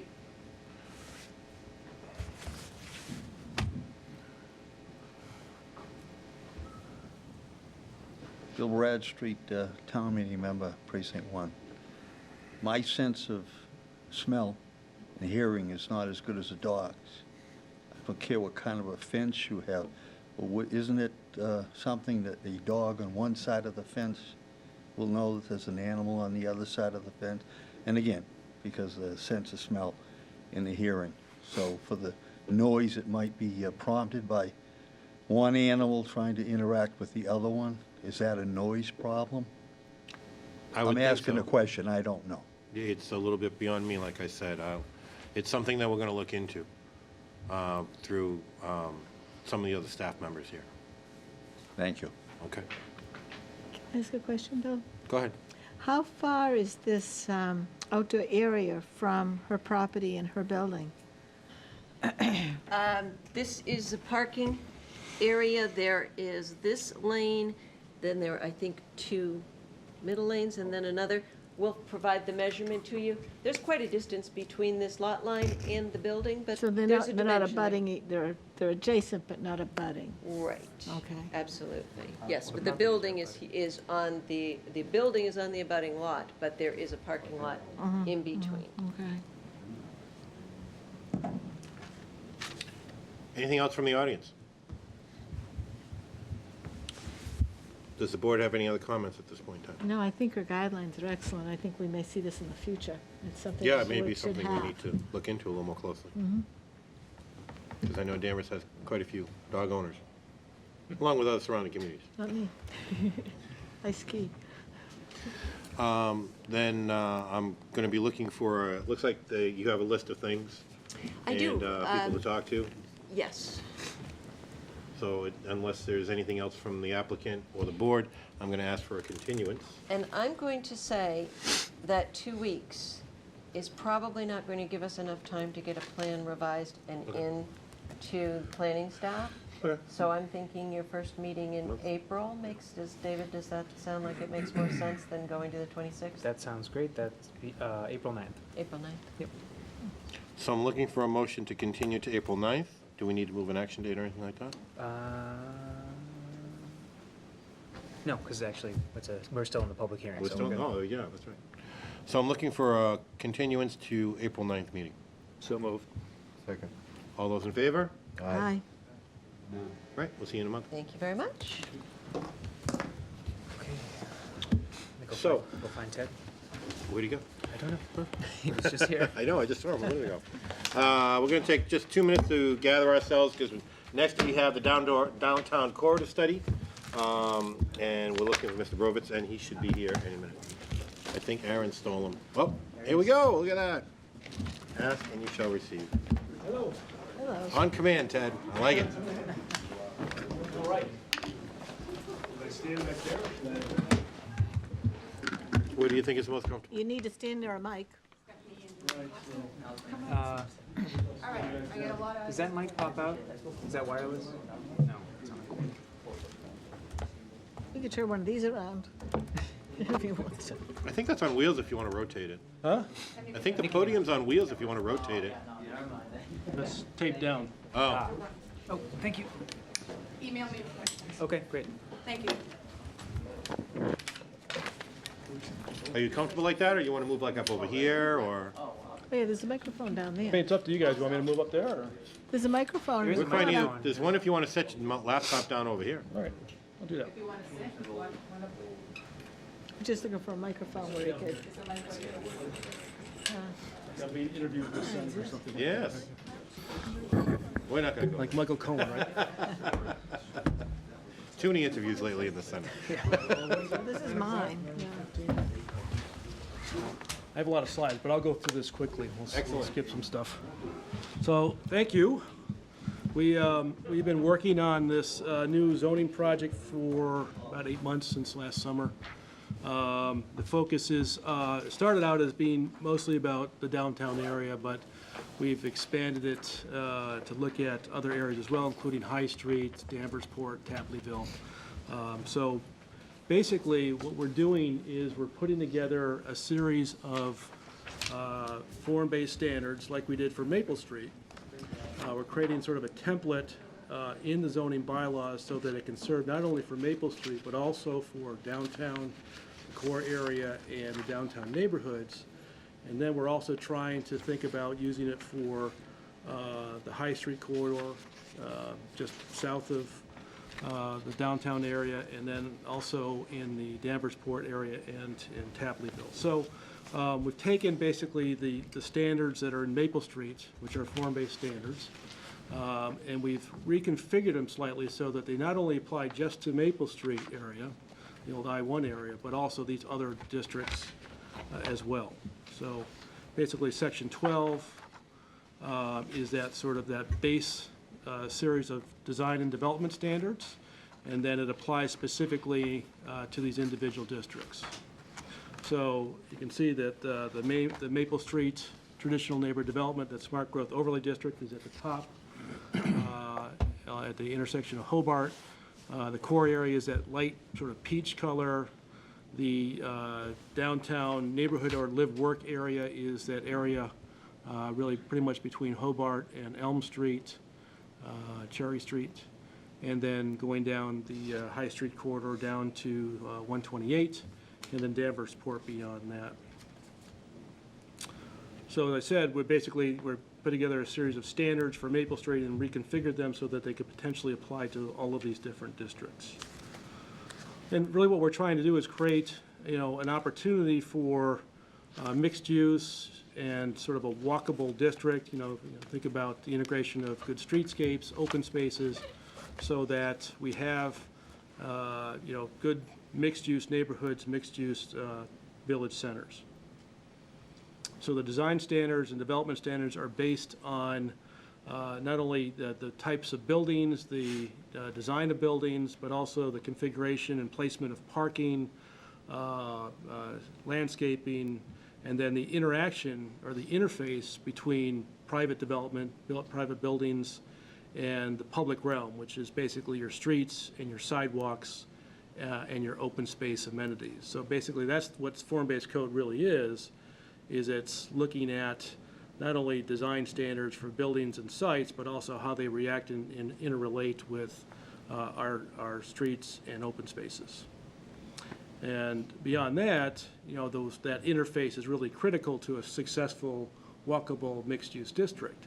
So things like opportunities for outside dining, terraces, small pocket parks, art installations, facade treatments, good signage, on-street parking, all of these are elements of successful mixed-use districts. And that's what we're trying to integrate, not only just looking at the development envelope, but also the public realm, the streets, the sidewalks, the open spaces, and how they both relate to each other. So like we did with Maple Street, we took a step backwards first. We looked at the downtown area. We did an existing conditions analysis, looked at all the property trends and conditions, looked at the infrastructure. We had our workshop, we had a visioning workshop back in August, and we put together sort of an overall visioning plan which showed, the opportunities for infill development, some potential redevelopment, streetscape improvements, open space improvements, connections to the rail trail, a variety of different things. And then from that vision plan, which I presented to you back in October, we translated that into design standards, which is the regulating plan and what you see going across the board there, the design and development standards for the downtown core area as well as the downtown neighborhoods. So basically, the intent, purpose and intent for this series of character-based districts is to shape the physical character and development that takes place in these areas, these districts. Make sure that we've got good quality public realm improvements, quality streetscapes, active public open spaces or publicly oriented open spaces, providing some housing choice, high quality housing opportunities so that we basically fit the needs of everybody on the spectrum, from people that are in large houses trying to downsize in something smaller, or from a single family home into an apartment or condominium, as well as young folks just getting a start in Danvers and wanting something that's close to activities in these neighborhood and village centers. And also, obviously, to create business development opportunities. These are areas of sort of targeted reinvestment, the downtown and the I-1 districts and the High Street corridor. So certainly, that's a big part of the initiative here, is to try to get more economic development injected into these areas. Stop me anytime, because I like questions. So, to go through the basic parts of Section 12, the character-based district standards. Again, these apply to all, these are the basic standards for all the different districts we've been talking about. The regulating plan shows the boundaries of the district. If you look at that red outline, you can see that's the core area, basically centered on Maple Street and covering portions of High Street, Elm Street, and Connet Street. So basically that main drag that goes down just beyond the historic cemetery. And then the neighborhood, the downtown live-work neighborhood is that area, that sort of northwest quadrant there, centered on Cherry Street going up to Hobart Street and down towards Elm Street. So basically, there's distinct differences between the two, where it's more of a sort of a higher density mixed use in the core area, whereas the live-work space, live-work neighborhood is more oriented towards sort of neighborhood residential with some appropriate mixed uses in there as well.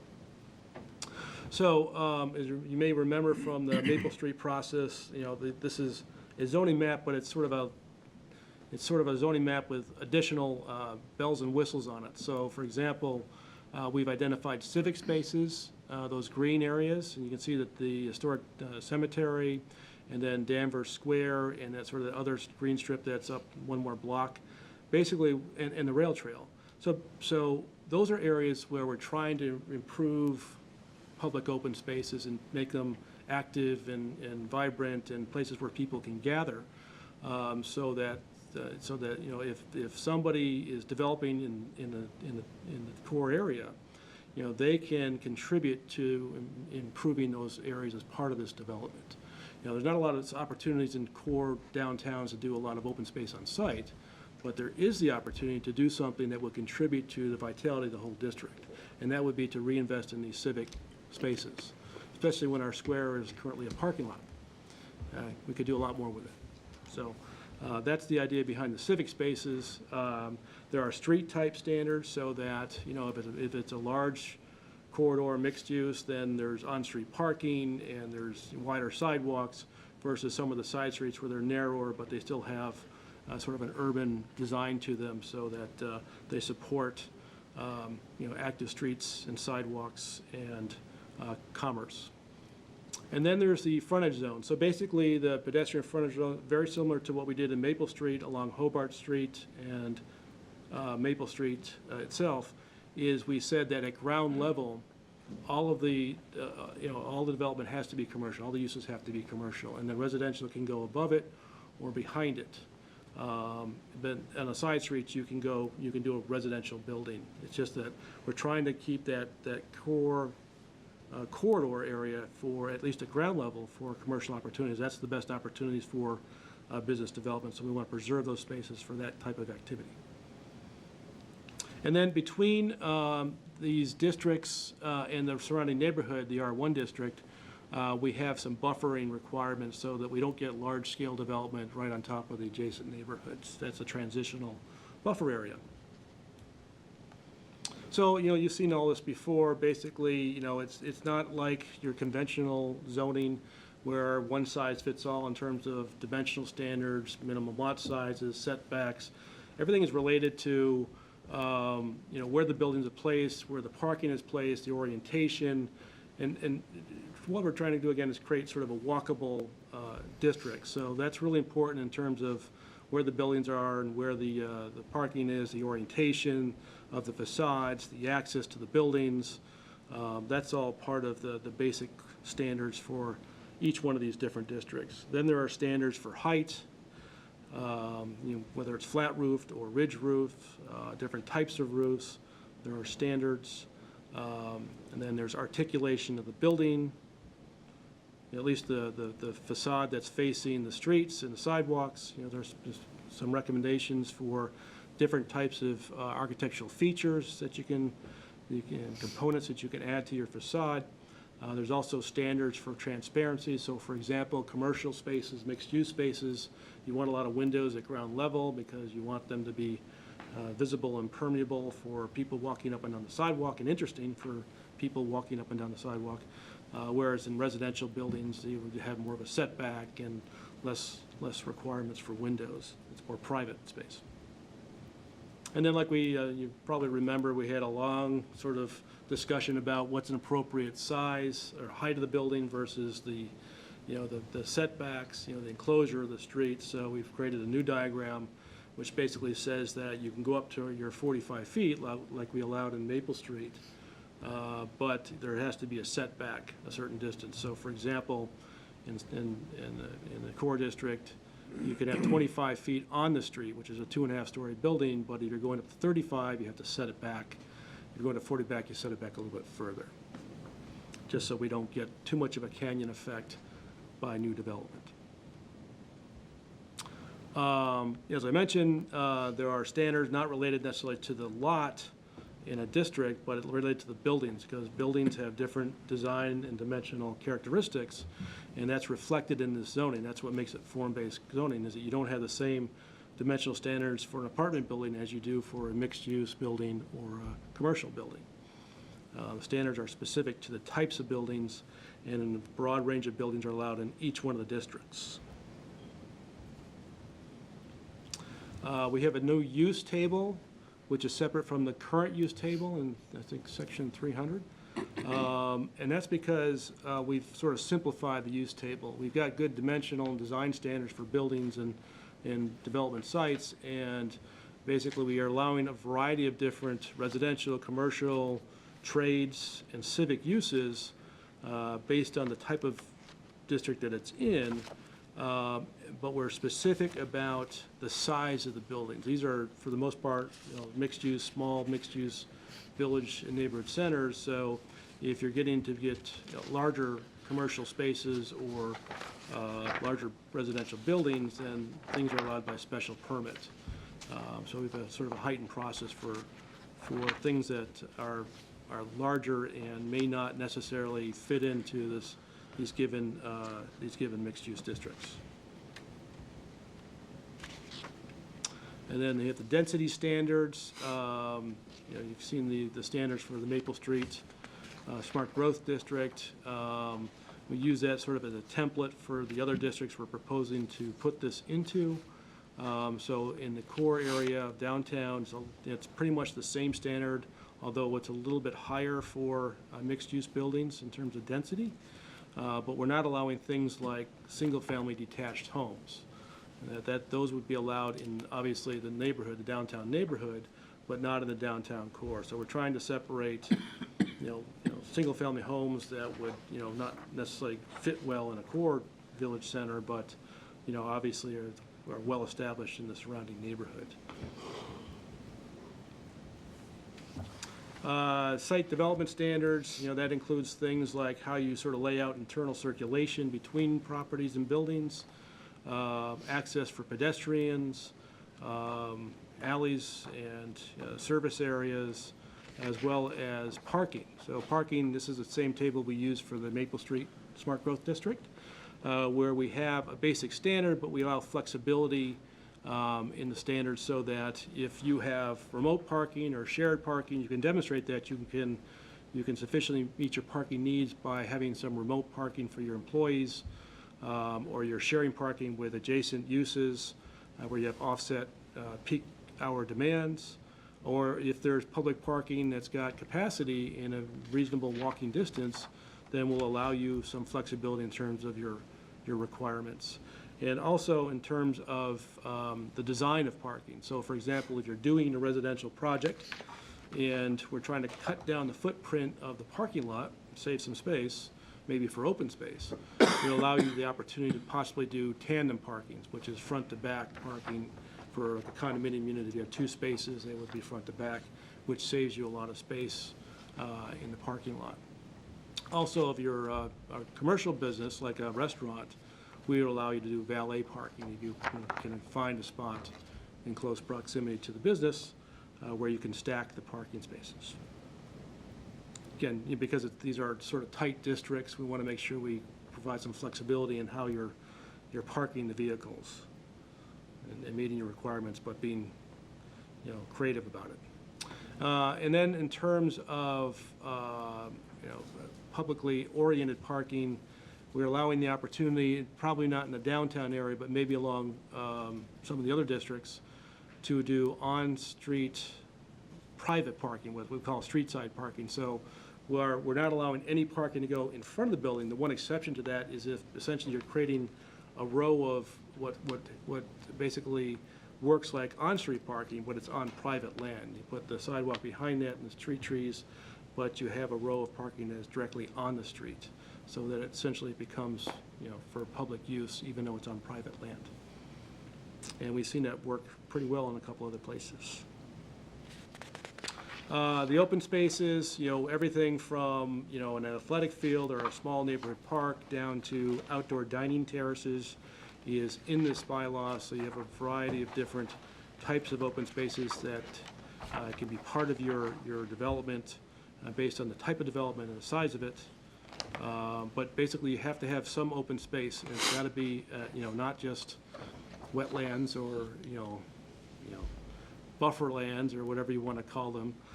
They have to be actually, usable, active, open spaces. And so there's that interaction again between the private development and the public side of things is that interface zone. And just showing you an example of some of the standards here where there's, in this case, there's a setback of the building, and they've used that space in front, that orange space, as an outdoor dining terrace. Those are the kinds of things we want to see. So if you're in in the core area of downtown, and you have a setback to your building, we're not going to let you put parking in it. But we do encourage you to make it, some kind of active use for pedestrians, and that counts as your open space. Just showing you the frontage zone and the through zone. The through zone is basically the clear walking path of at least 5 feet for pedestrians. The frontage zone can be either public or privately owned, and there's some flexibility in terms of arrangement of outdoor tables and chairs. But again, we have to maintain that clear passage for pedestrians, and also preserve space for the furnishing zone, which is where the trees and the benches might go, the street trees. And then we have a whole section on signs.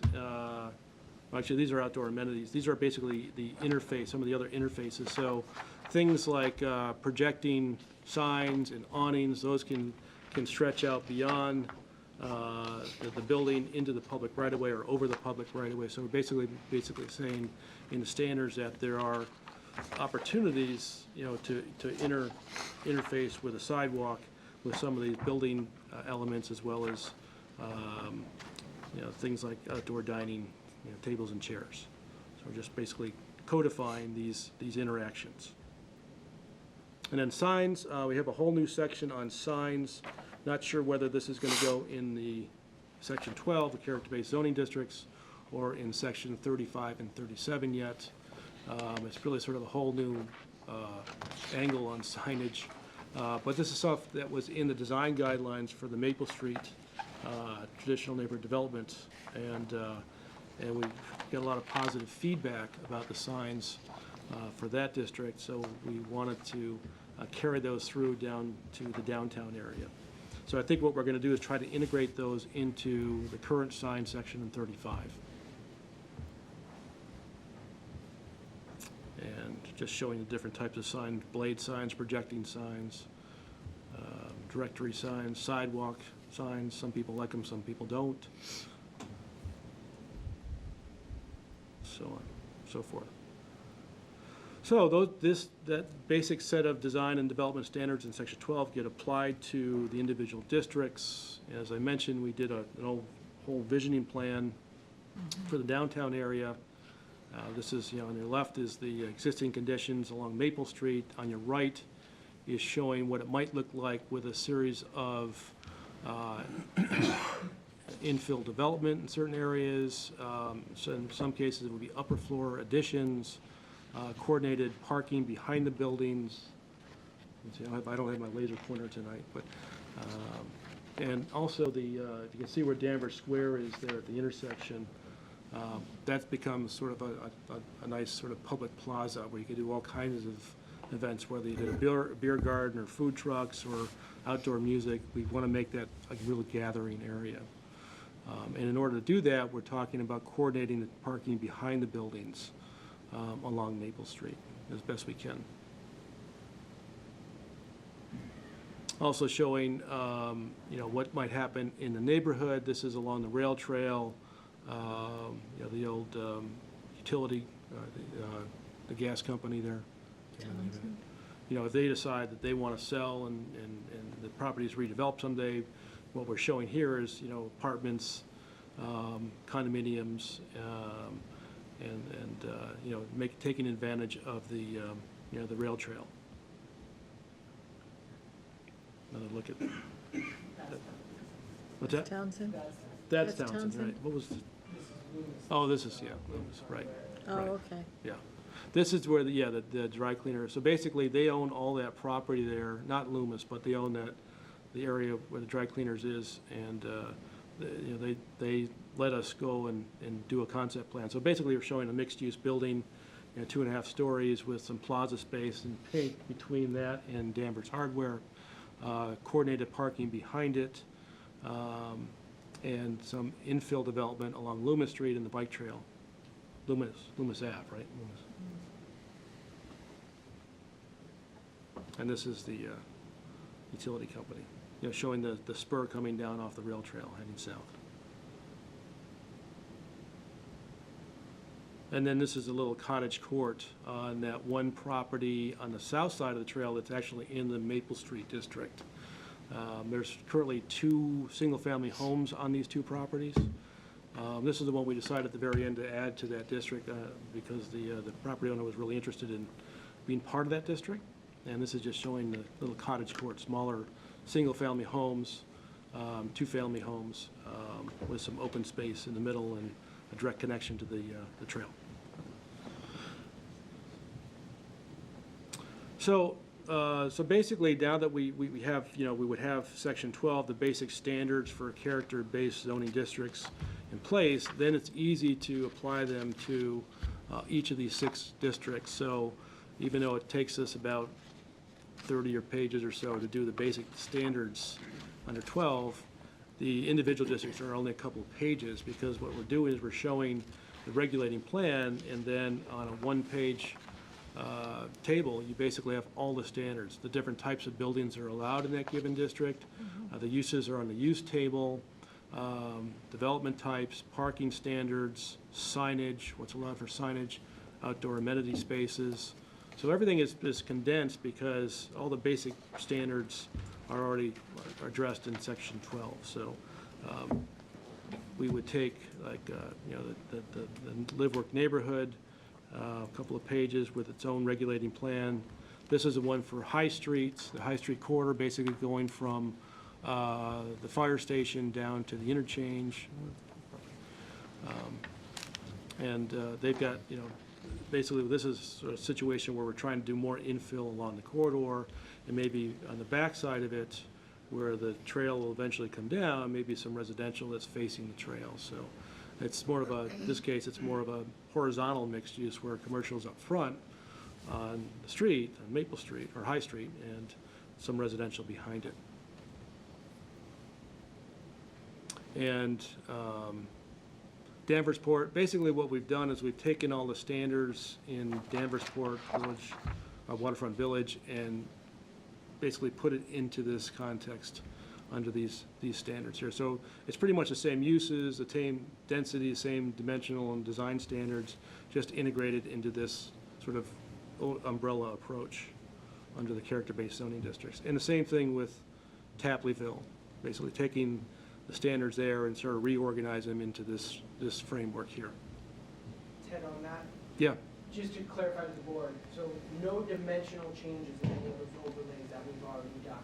We're just saying the standards that we've developed for downtown will also apply to those districts, if that's what you guys want to do. But just saying, we didn't You're change talking any- in terms of look and feel, Yeah. not density, massing, or anything like that, yeah. Or even changes of use. Correct. Yeah. Yeah, what we've done is we basically said, you know, that there's design standards for each different type of building type, right? And then there are standards for, you know, streetscapes and open spaces, which aren't there today. So we're basically making sure that, again, there's just beyond the building envelope, there's the opportunity to enhance the streetscapes and make it a good walking district.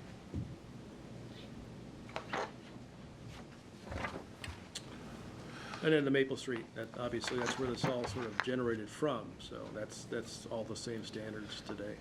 And in addition to that, we've got the design guidelines, and they've been reconfigured as well as part of this process. So they aren't really standards, they're really still guidelines. So in addition to what we have in section 12 and the individual zoning districts, we have some additional standards that would be considered in site plan review as needed to specify or to clarify certain types of development questions.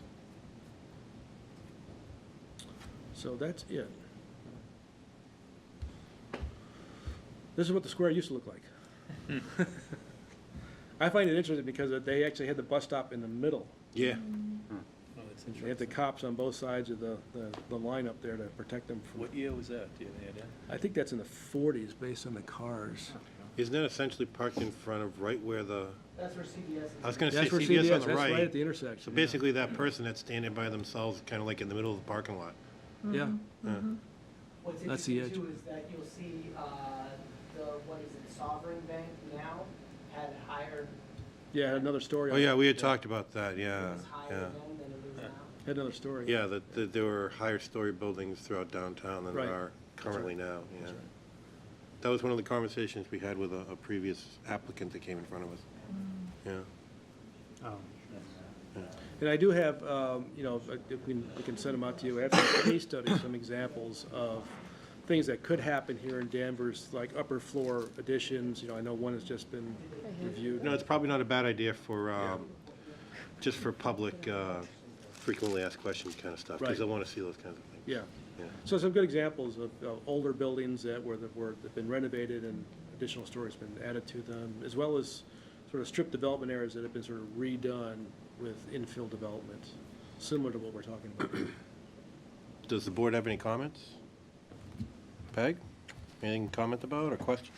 No, no questions. I still am a real advocate for form-based zoning. I really think it's a great way to go.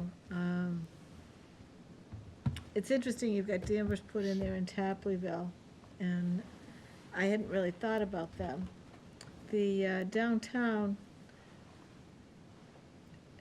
I think I'm more interested in High Street. Downtown, I think it is what it is, and you'll see development on top, and maybe in those areas like Townsend, and I never thought of where the cleaners was, but I think High Street has a lot of area that we really need to stay on top of that could develop, and we may want to make sure we see develops the way we'd like to see Yeah. it developed. Yep. Don't underestimate the rest of downtown. I did have some people come to me who were business owners that were just outside of the zone that we rezoned. Really? Yeah, wondering why they weren't included. Just outside the Really? Maple Street, you say?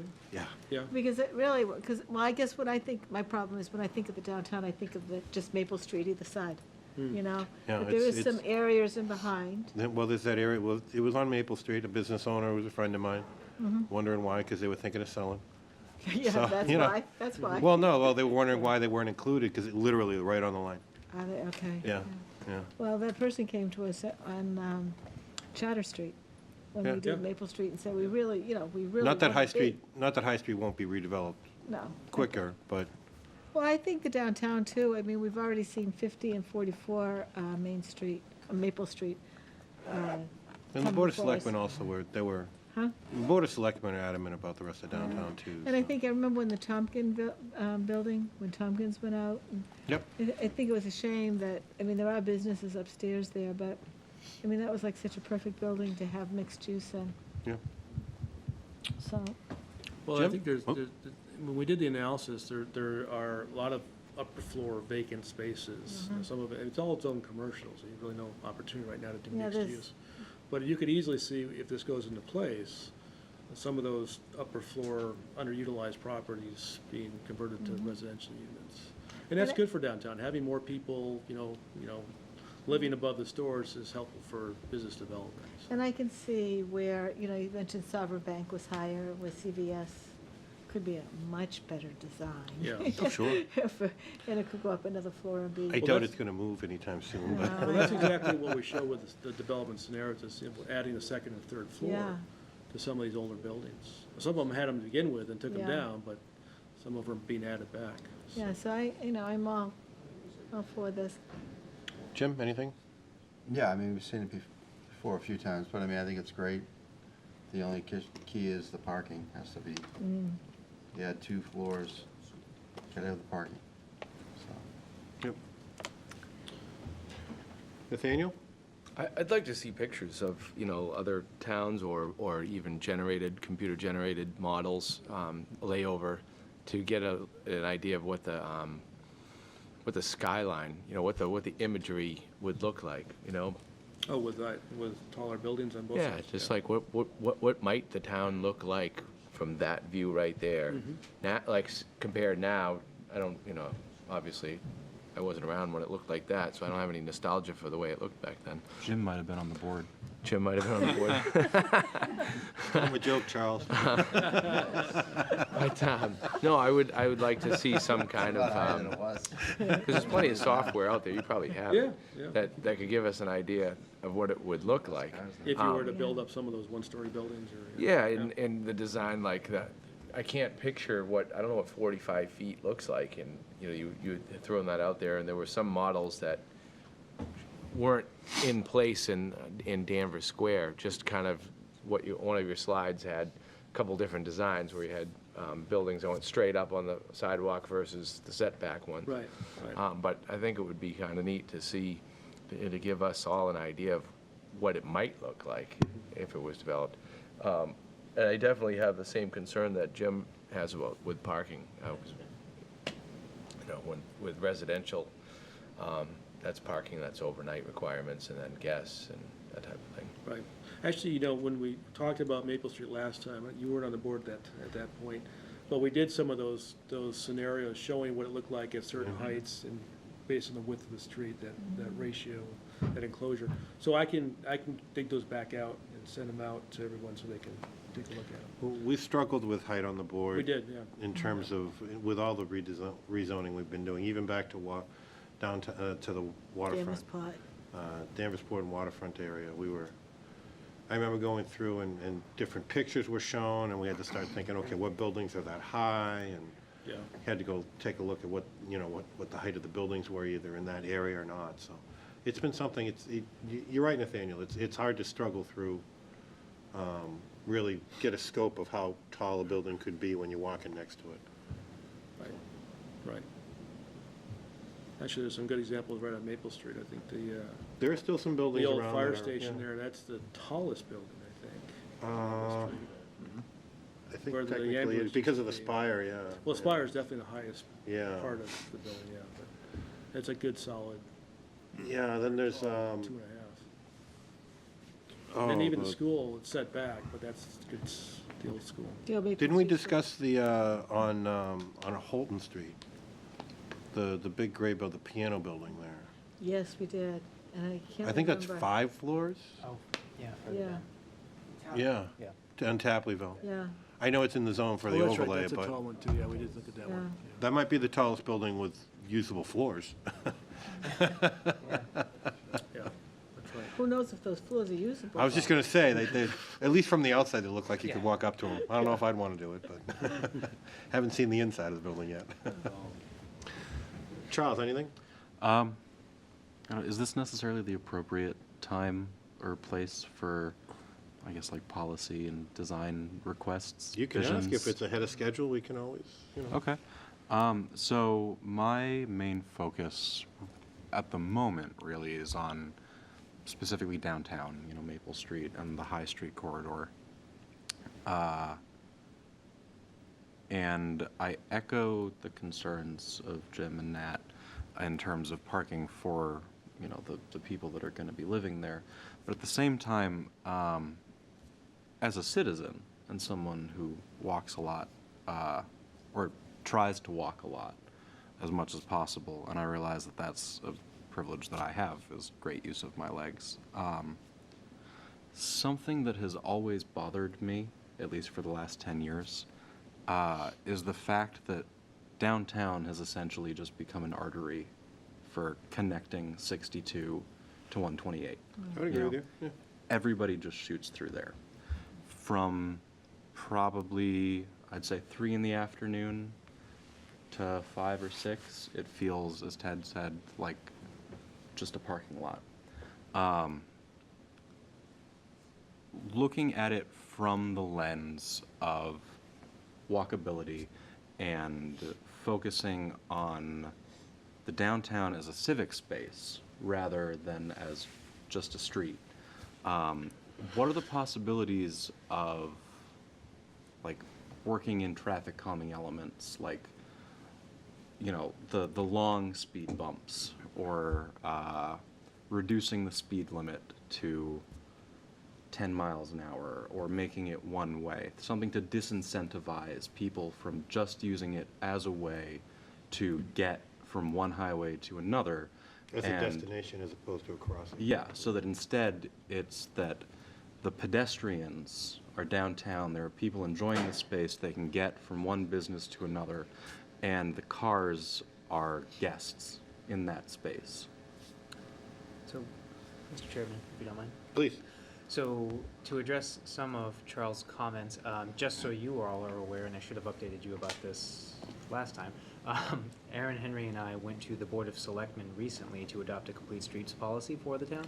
That we were successful in that, so not that that's going to change the entire look of downtown, but the town will have funding in the future when looking at crosswalks, sidewalks, things like that.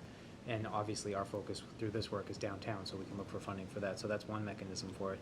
Another thing we've been discussing with Mr. Rovitz was a transportation management overlay district in this zone, which would essentially ask for money on top of the net of new development. So any more floor area created than currently exists, the developer may have to pay into a fund, and that entire fund would be for enhancing downtown, essentially, as it were. So that could include bump outs for better walkability, even just different painted crosswalks or something to illuminate those, any number of things. So we are definitely looking at that. I don't know if you have anything to add. Well, I think if you look at the public realm standards, Mhm. that has got all the different things you're talking about. So, things like bulb outs and having coordinated and consistent crosswalks, shortening the distance for pedestrians across, street trees, which basically creates enclosure, which Trees slows do it people too, down. yeah. Allowing temporary things like parklets, where you take one of the public parking spaces and use it for outdoor seating or, Right. different types of activities to attract pedestrians. But also, taking that parking lot at the square, I'm not talking about traffic, I'm talking about the actual parking lot at the square, which was supposed to be the square, and make it a square, and use it as open space and use it as a gathering spot, so that when Right. you're going right through town, you see that there's something going on. And if you see a series of, the restaurants having just a few tables and chairs outside, that makes a difference as well. So there's lots of small things, sort of incremental things we can do, and there's also more formal things, so that the public realm design standards that we can over time, work into the mix, it'll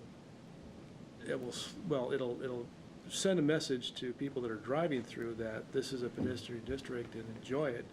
Stop and have something to eat and, or a beer or whatever. Yeah. Things like one-way traffic would not work. It hasn't worked. It's been tried in a lot of smaller downtowns, and it's not been successful because it actually speeds up traffic. It basically makes it more of a car-oriented district. And also it limits access for people that are driving to the downtown.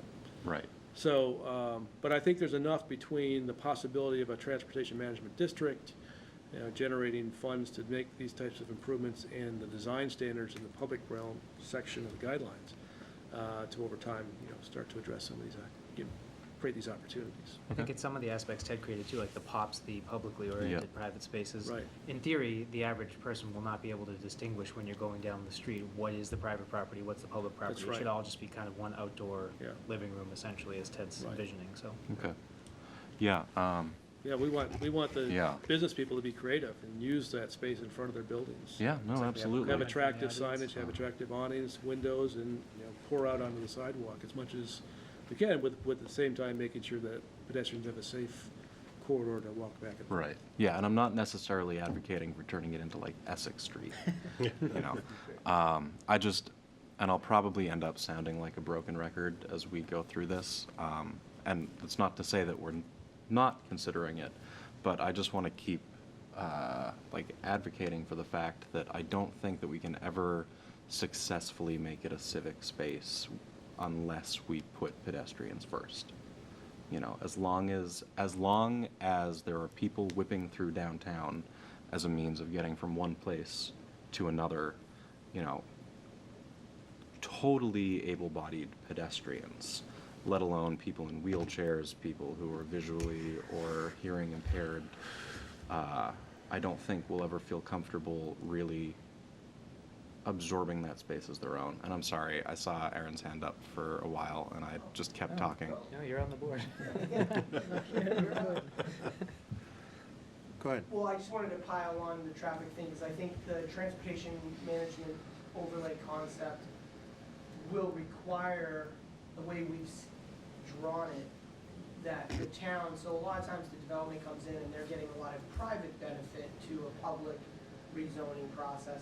And what the TMOD tries to do is balance that out a little bit and puts us, the town, on the hook. So yes, they're gonna contribute something to this fund. What are we gonna do with that fund? What does that mean? It's not a slush fund. It's, we then sit down and say, because we want the private property to develop in this fashion according to these standards, then we're also, in a sense, holding ourselves accountable for how we program the streetscape.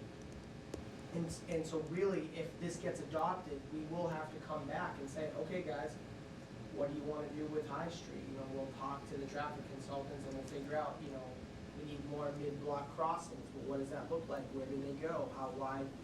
So we will actually, it's not like it's just, okay, I'm going to give you, here's the money, good luck to you. There'll be a tangible thing at the end of that process that says, if this comes to fruition, this is what we're going for. If we get no development, then we get no money, and there's no need, then we'll have to struggle with the streetscape the way we would as business as usual. But if we get development, that development will automatically be recycling funds into a plan that we created. So again, we're not letting the developers drive it and say, oh, I'm gonna put a crosswalk here, and we don't want it there, we want it over there. No, we won't get that situation. They're gonna pay in and we control it, so. Shouldn't something like that be done with the downtown committee? Hmm? Shouldn't something like that be done with the downtown committee? Is there a downtown? Are they gone again? Are they totally gone now? It's gone at the moment. Yeah. But, well, again, but I would say that the stakeholders are the same stakeholders that are here. But again, I think the difference is that rather than react to a development and then try to, in that process, say, hey, well, you know what, we really need a crosswalk here. This takes all of that guesswork out of the way. If the zoning goes through, we set the terms for the streetscape improvements, and as development happens, they're incrementally paying in, and we're incrementally making that happen on the ground. I think it's a much better posture to be in as opposed to reacting to everything. Here, we're setting the terms for the private space, we're gonna set the terms for the public space. Everybody knows what's what. So what about parking too? I know that the Nelson Nygaard report mentioned setting up a type of fund like that based on, the developer paying into that fund and people paying, and also having meters and those things that would pay in also to a fund that would be for transportation improvements. I think there's the Municipal Modernization Act brought in some additional flexibility around parking and what you can spend meter revenue and parking ticket revenue on. Oh, okay. That's a little bit different than what we're talking about, but we're certainly not foreclosing that from happening. Slightly different, but. Parking, yeah. What's that? We don't charge for parking, but. Yeah, we don't charge for parking in town, so it's hard to. You might get a lot of uproar if that's, Yeah, that's always If that's that's- always a lightning rod. I mean, I'll tell you though. never they did having it happen and then all of a sudden charging for parking. You might get more than a few people making a few calls on that one. They're, I hate to use the other city that we don't like to be compared to at all, we don't like, but Beverly does have meters, but what they've done is they put in a new parking plan, where if you want to park out in front of a business, it's gonna cost you more per hour than if you say park in the parking lot. yeah, that's standard. I mean. Is it standard now? Yeah, it may even be free in the They- public and parking actually, lots, yeah. because what you're trying to do is get those Encourage- primary spaces yeah. on the street in front of the businesses to turn over on a regular basis. So usually we'll have a And they have an 2-hour app. limit, and they may be more expensive, but then it's free 2 blocks away in these underutilized public lots. So I they think have there's a lot of good ideas in the Nelson Nygaard And study. everybody seems to have kiosks And a now. lot of it is basically management, and basically, Yeah. we've got a lot of excess underutilized parking space, public parking spaces. Let's do something, even simpler things like wayfinding so people know where it is, residential permitting programs in the more remote lots, other things to encourage downtown employees to park further away from, the core area in Maple Street. So that's, I think following up on some of that is a good idea. And there is also the possibility of a parking improvement district, which is sort of parallel to with a transportation demand management program, where, funds that are raised through development and any kind of parking fees can go back into reinvesting in the parking system. So there's a lot of good things, and I think they did a really good job on that study, and I really think that it's a good time to sort of follow up and sort of in preparation of future development in this area. Sorry, I think Penny brought up and I forgot. We did complete just probably in October the wayfinding signage. Oh, good. Work. I think that begun before my tenure, but Yes, it did. We completed that. So again, we have now some directional and wayfinding signage recommendations and a package of, it's a signage package, like if you do the, it's kind of hard to explain, but it's a typology of if you go put it here, this is what you get, if you put it over here. So hopefully, as we talk about the corridor, we'll get a chance to implement those recommendations and where to put some of those signage to help direct people to parking. As Nelson Nygaard told us, there's plenty of parking, just it's not getting utilized. It's Right. overutilized in front of the stores, and it's not optimally used elsewhere. If we can get people to them, that can help Right, balance so that load. That a speaks to the parking management permit piece. program for employees and for residents in the Right. remote lots would help. I believe some of the the pressure on the primary street parking. And we've been struggling with that a little bit with, I know Mr. Bradstreet comes, actually both these gentlemen spend a lot of time at our DTAC meetings. And we've started to see some of the pressures around commercial parking with abuse of the freedom that we allow certain commercial, is that diplomatic? So I think to that point, you know, there's some management issues that at some point in the not too distant future, we're gonna have to look at, but that's not necessarily relevant to the work. I'm glad you did the way, I was on that. Comprehensive Yeah. thought around parking and transportation in the core is absolutely on the horizon. But I was on that wayfinding committee and it stopped and I was like, we need this, why is it going on? And then there was the whole change and everything. Nathaniel asked about, you know, visual. And I was in West Concord about a month ago at a hockey rink down the street. I could not find that development you recommended for us. I looked all over. Right next to the train Oh, the station. little village one you were talking? Yes. Yeah, I remember that Oh, the one. cottage court, it's up Main Street, yeah, it's up on your left-hand side. On your I left. think that's the idea, is to called hide it away. Riverwalk? Riverwalk. It blends in Okay, so Riverwalk. well. Yeah. Well, if I ever Well, get back to, you can't see much of it from the road either, it's sort of tucked in, there's one building that's visible from the road and. is it a the large rest of it's- building? Huh? A large building that's visible? It's, from- it's like an actually old the farmhouse, right? backside to the parking, they have a parking structure, so everyone's got the parking lot, sort of a common area. I'll have to go and then above back and that, look, another but unit. I drove all over Concord and West Concord, and we couldn't find it. It was funny, and I kept saying, I can see it in my head. He had a picture. You should use Waze. So there are elements, huh?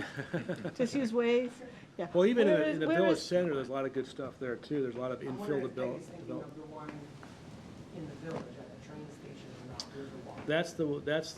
That's Barrow Square, and that's a mixed-use development. I really think I nice saw as well. that one. I think I did see that one, but it didn't look like the pictures you had, so I was like, so there are places around that we can look at and see where there's some type of uses are that he's talking about.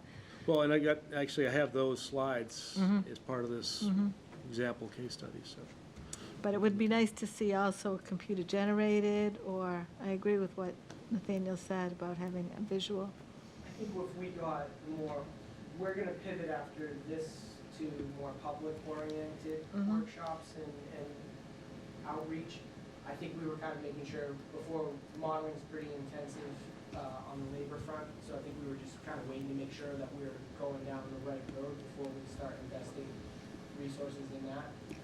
But I would expect us to model a couple different versions. I don't think we can model the entire district, but we certainly want to do what you were asking and try to give an impression of what a streetscape would look like. Some examples, yeah. Again, it's bad. The one thing I would say, and this has been problematic over time, is that, you know, if you take one building, then they say, well, why don't you do them all? What would happen if everybody bulldozed every building in the district, which is kind of puts you in an unfair situation, because that's not the intent of the zoning. So again, we'll try to model a couple, but I don't think you'd see us modeling the entire High Street corridor from 128 to the fire station.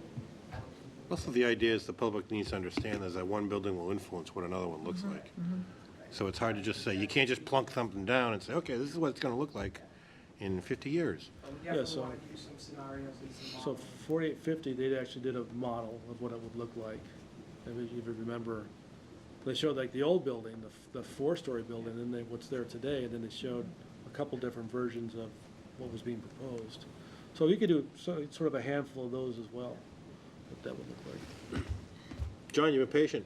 No, I like the vision. You know, to me, I'd like to see one project just get going, right? I mean, that will give everyone the best visual evidence that they need. I think when that Locust Street. I mean, it's getting, It's yeah. up and I down. It's hear getting it's coming closer. along. It's getting closer. I hear a lot of compliments about Similar it. to Daniela's, once that project is finished, I think that'll And help it that along. one has, what did you call it, street side parking? I mean, Yeah, it's funny that's that right, they some do. of the techniques that we're putting in here are Right. things that we've Yeah, they've done got, kind of they got private organically. parking that serves as Right. Public. on-street parking. Yeah. That's what we want, yeah. Right. So I like where it's going. Okay. I don't have too much to add. I have a couple quick questions, though. Your favorite subject, gas backwards. You want to see a great gas backwards? I'll show it to you if you got a minute. Well, I understand, from an appearance standpoint, I like it. So I'm curious, how long have they been in use now? Like, have you had some projects that have done it for a couple of years now? There's, or- let's see. I think they go back, the idea goes back probably 20 years. Right. As far as towns and cities passing ordinances and getting some new ones in place, probably 10 years. So my curiosity is, obviously we're encouraging applicants to come in and do this, so it has to be economically viable. Have they seen a change? Like, have they found that the gas backwards, that not as many customers go to it, or just as many or more? Has there been any statistics on it? I don't know. Well, just because it's. But I can the tell you idea of though, gas- if it's in a downtown district where most of them would be, Right. or they're in big project planned developments, where the idea is that it's a walkable district. When they do that, they probably get more customers because you're servicing the pedestrians in front of the store, Right. in which you have access obviously to, and the backside has access to it, and that's where the people getting their gas are coming in to buy stuff in the convenience store as well. It seems like it would. So you're getting sort of a double whammy because it's a walkable district and it's a drivable district. My only question is, because gas stations always signage, everything out front, and it Well, that's- draws people to see it because you can see it from a mile away. Well, that's what the canopy is. It's one giant sign. That's why Right. they like to have it out front, because they can light it up, they can make it look like a UFO from a mile away. Exactly, yeah. And you can see it for, half a. And I just didn't know if there had been any, apparently not. I was just curious Well, if there'd been any change in, if they noticed any change in the, People like Cumberland's Farms, they have their Plan A, and they don't like to vary from Plan A, which is basically that, the big canopy in front with, 4 stations, four yeah, pumps. they're not the only businesses, but. And all then, of them. the thing way behind it, and they'll put like a little small, area on the side where you can eat your sandwich from Subways, with a couple of benches. That's what they do, and, it's, the new site plan, it's clean, it looks a lot better than the old Cumberland Farms. But they're very reluctant to flop it and put the store up front. They just recently put one in Northampton, not in the downtown area, but in Florence, which is a small village within the city of Northampton. So on this main street, where there was an old standard Cumberland Farms, the city made them, they couldn't make them turn it all the way around, but they turned it sideways, so that the building comes right up to the sidewalk, and there's an outdoor terrace where people can eat, and there's little picnic tables and all that. And then the gas pumps are to the side and back a little bit, so it looks a lot different than your standard Cumberland Farm. And even that makes a big difference, because, you're bringing the building right up to the street, and that sort of helps with that enclosure in this, this old village walkable district idea. But then there's some really great examples in other places. There's not many in Massachusetts. There's another one in Berlin, up 495, which is very nice. And there's a good one up in South Burlington, but a lot of them are actually down south and out west. I don't question the appearance being an upgrade, no two ways around it. My other question's in the same vein. On Maple Street, there's commercial on second floor, low-level, different types of commercial on second and third floor of the buildings. People that I know that have had those businesses have struggled a little bit, and I've always wondered if it was because of the second floor. Have you seen any studies or any statistics that show that not only from a commercial standpoint, only having it on the first floor with residential on the second, that it's actually more viable for the applicant who has the building, so you can rent it out more? As opposed Definitely, it's to- an advantage for the building owner. Yeah. Because you have more options. You can do commercial or you can do residential. Right. There's not nearly as much demand for upper floor commercial. You really can't do upper floor commercial unless you're an office and you're not necessarily depending on pass-by traffic. Right. So there's just not that much of a demand for it. Whereas residential, if you turned, 4 offices into 4 apartment building units, you could immediately rent those out. Because the empty space, I'm sure, through downtown is probably a little bit more commercial on second floor. I think it's almost all commercial right now. Well, it has to be right now. Right. So I'm trying to come up So with every with time talking points is you all I'm getting at. change the zoning to allow mixed-use upper floor residential, things start to happen pretty rapidly. Because we always get people go, why? And Why what? Why? Well, people out on the street, one of the things, why would you want to do that? It's already 2, 3 floors and, Yeah. you know, Because over the years, we've created so much commercial space. You know, we started with your downtown, and it was condensed, and it was walkable, and then you zoned, every suburban community zoned all their main Breakfast spot. commercial corridors. Right. So you've got this sort of linear progression of commercial space, and there's just so much of it now right. that it's more than there's a demand for. Whereas all your residential has been put out in what used to be the farmlands. Pushed out further, yeah. Right, so there's just no, there's just too much commercial zoning, too much commercial building space, and, what we're saying is, we understand at ground level in certain areas, like downtown, it has to be maintained as commercial, but upstairs should be more flexible. Yeah. If there's successful commercial upstairs, there's no reason to change it. If you can't fill those spaces, and a lot of people can, then it's perfect for residential. My only other comment is Bill Clark will be very happy with all the trees that you put in I like in your trees. rendition. I like them. I like street trees. Yeah. He's mentioned it many, many times. Although how you he have to wants be see more careful with street trees, downtown. because you don't want to, everyone wants to put them 30 feet on center, and they start to grow together, and it Yes. gets, basically, you can't see the signs, you can't see They the business. interfere, and not to mention, I Right, so you think have to make sure the you root systems can be a maintain them, problem, too. there's good separation, and they're pruned up. Yeah. Otherwise, they're fantastic. Unless the board has any other questions or comments for Ted? Good job. It's good. Looking We're forward on to our the way. next stage. Yeah, if you have a chance, read it, and give me any feedback you have, and, because we're sort of refining it and reshaping it all the time. And I will make sure you get the development case studies. Great. And some enclosure diagrams that we did from the last process. So, moving on the agenda, we have briefing from planning staff. The only other thing was to follow up on Ted's presentation. Really, the next step in that is pivoting towards public outreach from April straight through October. So as long as we're good to go, that's the next steps. And then in terms of briefing for future meetings, I think we heard it all tonight of what's coming back in the next couple of meetings, so that was it. Okay. Anything for staff? We have the entire staff here. Yeah. I have a question. I'm not gonna like this. McKinnon's just redid their parking lot, restriped, and they've been a bugaboo with me for a long time. They came before us many years ago and wanted to do some changes. They withdrew their application and they left. And they kind of ignored us from then on in. They tore down the house out back, paved that area, started parking there, had an absolute mess of parking. Never could seem to get anybody to notice that they were basically saying, we're doing our own thing. And now they've restriped. And we've never done anything about it. And the other question is, the daycare that they owned beside it, which was practically falling down and they were gonna take for their expansion, has now been fixed up. It's storage now, but it wasn't, it was a daycare. Yeah. But I thought that it looks like it's been painted, and I wondered if there was anything going on within there, if you've heard anything. And how can they do that? Shouldn't they have come to us for site modification for, yeah. For striping? Not for striping, well, for tearing down the house, for the asphalt. Well, that was years ago, but yes. They are in the site plan, aren't they? Why? I think that's what happened last time, they would have to run the virtual site. Well, shouldn't they?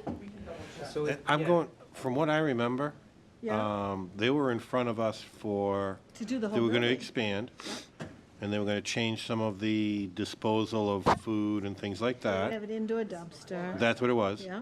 And then, It was way before you. yeah, you weren't on the board then. No, you weren't. And then they withdrew, Right.